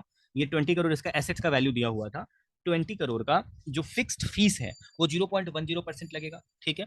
तो ये आपका आ गया फिक्स्ड फीस, उसको 2 लाख रुपीज यहाँ पर कैलकुलेट करके आ गया। उसके बाद जो न्यू फंड जो इसको मिलेगा वो आपका 29% का रिटर्न मिलेगा, यानी 1 रुपीज में अगर 29% का रिटर्न मिलेगा, क्योंकि ये 29% वाला सम्स है, तो 1 रुपया को 100% मानो और 29% का रिटर्न मिलेगा, यानी 1.29, यानी 1 रुपया 29 पैसा हो जाएगा।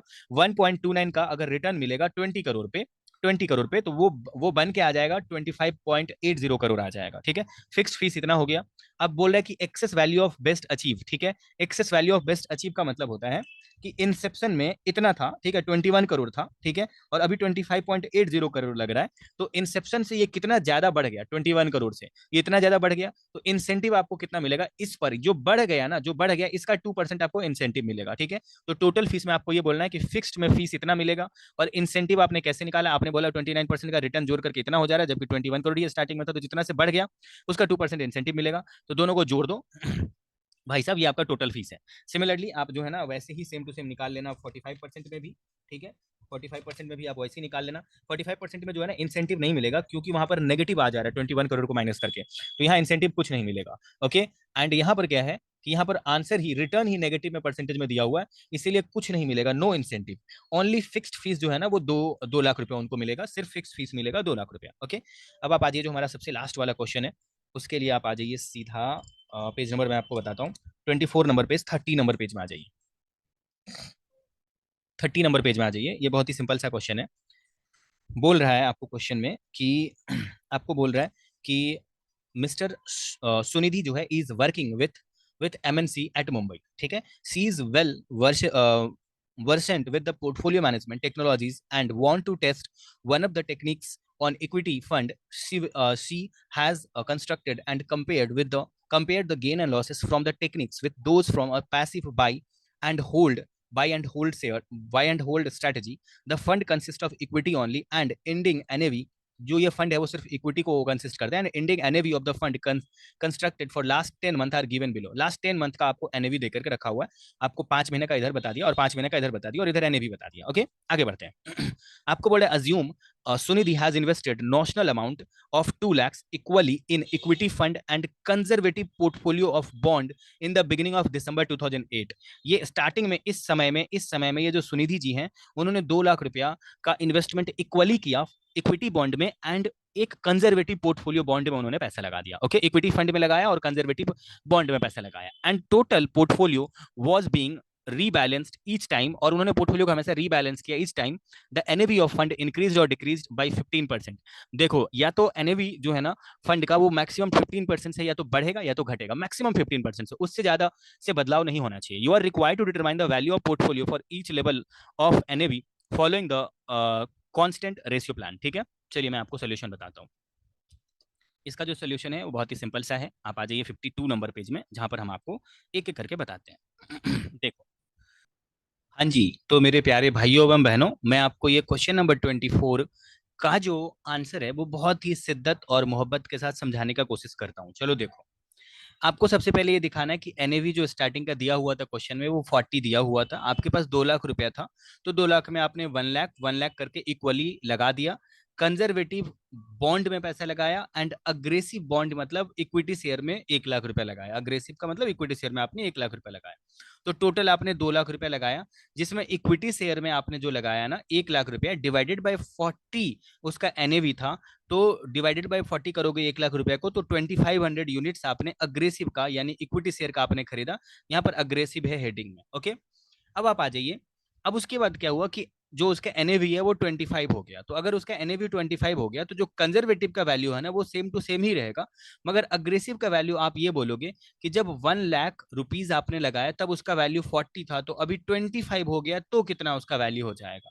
तो 1 लाख डिवाइडेड बाई 40 इंटू 25 करोगे तो आपका 62,500 आ जाएगा, क्योंकि 1 लाख तो तब वैल्यू था जब उसका एनएवी 40 था, तो अभी एनएवी 25 हो गया, तो उसका जो वैल्यू है वो कितना हो जाएगा, क्योंकि एनएवी के चेंज होने से इक्विटी शेयर पे फर्क पड़ता है, कंजर्वेटिव पर कोई फर्क नहीं पड़ता है। कंजर्वेटिव जो जस्ट पहले रहता है ना वो सेम टू सेम ही रहता है। ठीक है, तो यहाँ पर आपका टोटल आ गया 1,62,500 एंड अभी भी जो नंबर ऑफ यूनिट्स है वो 2500 ही है। अब आपको क्वेश्चन में एक लाइन बोला था कि अगर एनएवी में फर्क 25% से इंक्रीज या डिक्रीज हो, ठीक है, तो वहीं तक हम बर्दाश्त कर सकते हैं, उससे ज्यादा अगर इंक्रीज डिक्रीज होगा तो तुमको ठीक करना पड़ेगा उसको। तो आपको ये करना है कि 40 से 25 हो चुका है एनएवी, तो कितना से डिक्रीज हुआ, डिक्रीज हुआ है 15 से, तो 15 40 का कितना परसेंटेज है, 15 डिवाइड बाय 40 करोगे इंटू 100 करोगे तो 37% है, ये तो 15% से ज्यादा है डिफरेंस। कैसे निकाला डिफरेंस, 40 और 25 का डिफरेंस 15 का है, तो 15 डिवाइड बाय 40 करो, जस्ट पहले का एनएवी जो रहेगा उससे डिवाइड करो इंटू 100 करो, तो ये 37.5% का डिफरेंस है, ये तो 15% से ज्यादा का चेंजेस है।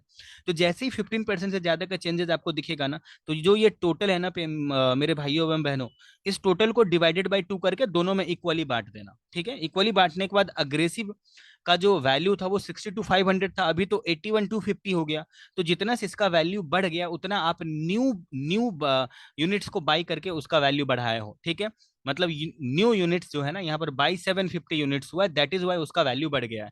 तो आप यहाँ पर कैसे 750 आया वो देखो, 62,500 से वैल्यू उसका 81,250 हो गया, माइनस करके निकाल दो इस दोनों का डिफरेंस 1800 मतलब 18,750 हो गया, 62,500 माइनस 81,250, तो डिफरेंस आया 18,750, और आज के डेट में जो इसका एनपीवी चल रहा है वो 25 चल रहा है, तो आप 25 से डिवाइड कर दो, 750 आ जाएगा नंबर ऑफ यूनिट्स जो आपको बाई करना पड़ेगा। तो 2500 यूनिट्स पहले थे और 750 अभी बाई किया, तो 3250 हो गया। अब उसके बाद जो उसका एनपीवी है वो 36 हो गया एनपीवी।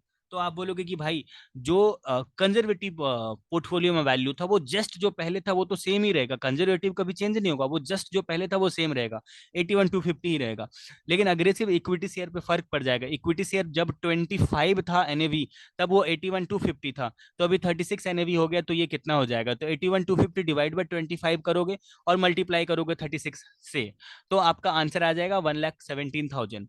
तो अब देखो इस दोनों का टोटल जो है वो 1,98,250 लिख दिया, और टोटल में जो यूनिट्स था वो इतना ही रखो, लेकिन फिर से अब जो है ना डिफरेंस का कंपैरिजन करो, तो 25 और 36 का डिफरेंस जो है वो कितने का है, तो आप बोलोगे कि 25 और 36 का डिफरेंस 11 से है, तो 11 जो है वो 25 का कितना परसेंट है, डिवाइड बाई 25 इंटू 100 करोगे तो ये उसका 44% आ रहा है, ये तो 15% से ज्यादा है, तो डिफरेंस जैसे ही 15% से ज्यादा आया तो फिर से ये वाला जो टोटल है इसको इक्वली दोनों में बांटो। बांटने के बाद आप यहाँ पर टोटल उतना ही दिखाओ, लेकिन आप यहाँ पर देख रहे हो कि अग्रेसिव का वैल्यू गिर गया पहले के कंपैरिजन में। तो आप देखो कितना से गिरा, 1,17,000 था पहले, और अभी हो गया 99,125 हो चुका है।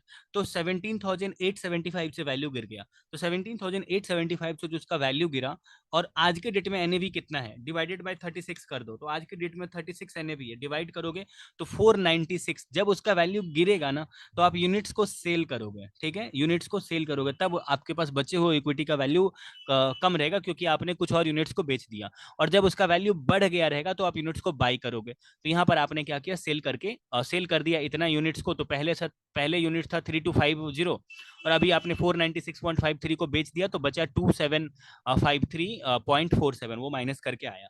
अब उसके बाद जो है ना, इसका एनएवी हो गया 32 का।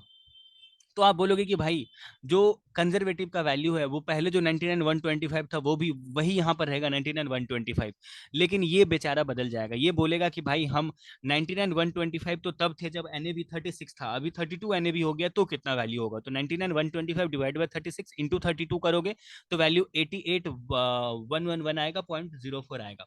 अब आप देखोगे कि इस दोनों के बीच का डिफरेंस कितने का है, 36 और 32 के बीच का डिफरेंस कितने का है, तो 4 का डिफरेंस है। तो 436 का कितना परसेंट है, तो वो सिर्फ उसका 11% है। तो अगर ये सिर्फ इसका 11% ही है, तब आपको कुछ नहीं करना है। आपको बोला ही था क्वेश्चन में कि मैक्सिमम 15% का इंक्रीज या डिक्रीज आप बियर कर सकते हो, यहाँ 11% का ही डिक्रीज है। तो आप इसको एज इट इज ही रहने दोगे जो टोटल में है, एंड जो यहाँ पर नंबर ऑफ यूनिट्स पहले से है वो कॉपी पेस्ट रखोगे। फिर जब उसका वैल्यू 38 हो गया, तो आप ये बोलोगे कि 38 अगर इसका वैल्यू हो गया, तो आप यहाँ पर ये बोलोगे कि देखो जो कंजर्वेटिव का वैल्यू था वो तो कॉपी पेस्ट ही रहेगा, लेकिन ये 88,111 तो 32 जब एनएवी था तब इसका वैल्यू था। तो 38 वैल्यू पर कितना हो जाएगा, तो 88,111.04 डिवाइड बाय 32 इंटू 38 करोगे तो इतना हो जाएगा। टोटल में इतना लिख दिया, और नंबर ऑफ यूनिट जो पहले था वही लिखा। अब यहाँ पर आप देखोगे 32 और 38 के बीच का डिफरेंस कितने का है, तो 6 का है। तो 6 जो है वो 32 का कितना परसेंटेज है वो निकालोगे तो 18.75% आ रहा है। तो 18.75% तो 15% से ज्यादा हुआ। तो जैसे ही ऐसा हुआ तो आप इस अमाउंट को इक्वली दोनों में बांट दो। और यहाँ पर ये रिड्यूस हो रहा है, तो रिड्यूस हो रहा है, तो कितना से रिड्यूस हो रहा है उसको 38 से डिवाइड करके नंबर ऑफ यूनिट सेल निकाल लिया। उसके बाद जो है ना 37 आया एनएवी। तो उसका जो ये है मतलब वैल्यू है जैसे चेंज हुआ, जस्ट जो मैंने आपको पहले बताया कि 111.8 डिवाइड बाय 38 इंटू 37 करोगे तो ये वैल्यू आ जाएगा। दोनों का जोड़ के टोटल करोगे, एंड 38 एंड 37 के बीच में डिफरेंस एक का है जो कि 15% से कम है, यहाँ भी डिफरेंस 15% से कम है, यहाँ भी डिफरेंस 15% से कम है, यहाँ भी डिफरेंस 15% से कम है।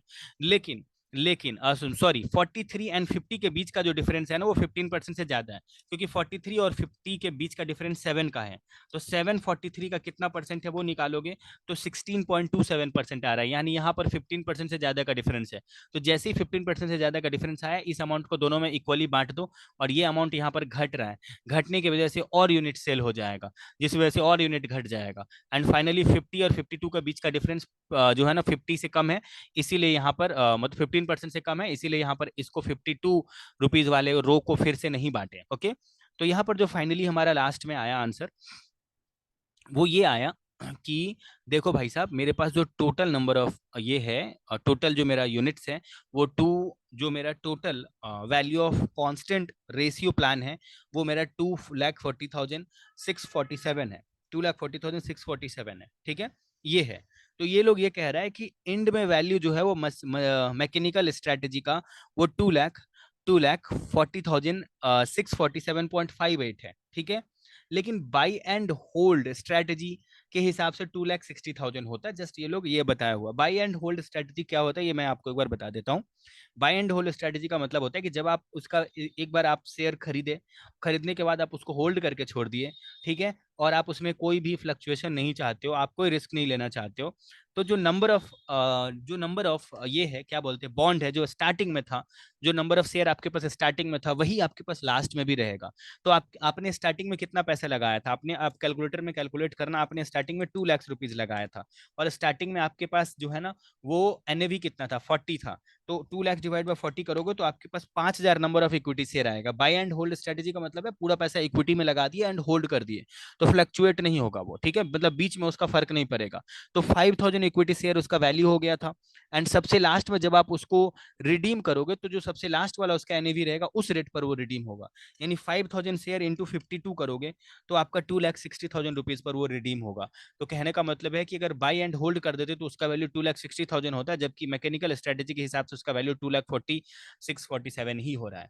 तो यही था आपका सारा म्यूचुअल फंड का क्वेश्चन। मेरे ख्याल से आप समझ गए होंगे एंड आपको अच्छा लगा होगा सारा क्वेश्चन का सोल्यूशन।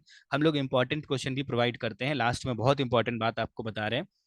जो सीए फाउंडेशन इंटर और फाइनल सभी का हम लोग गारंटीड इंपॉर्टेंट क्वेश्चन प्रोवाइड करते हैं, जिसमें मिनिमम 60% के मैचिंग का गारंटी रहता है, मगर मैच मोर देन 80% होता है। एंड उसको हजारों लोग जो है ऑल ओवर इंडिया में पसंद कर रहे हैं, ले रहे हैं। तो अगर आप उसमें इंटरेस्टेड हो तो आप डिस्क्रिप्शन में गिवन व्हाट्सएप नंबर पे मेरे को कांटेक्ट कर सकते हो। प्लस अगर आपको जो है वो कोई क्वेश्चन नहीं समझ में आ रहा होगा तो आप डिस्क्रिप्शन में गिवन व्हाट्सएप नंबर पे मेरे को मैसेज करके या डायरेक्ट कॉल करके मेरे से पर्सनली भी समझ सकते हो। हम आपके लिए हमेशा अवेलेबल रहेंगे, ठीक है। चलो, ऑल द बेस्ट आपके अच्छे हेल्थ के लिए और अच्छे प्रिपरेशन के लिए, ऑल द बेस्ट।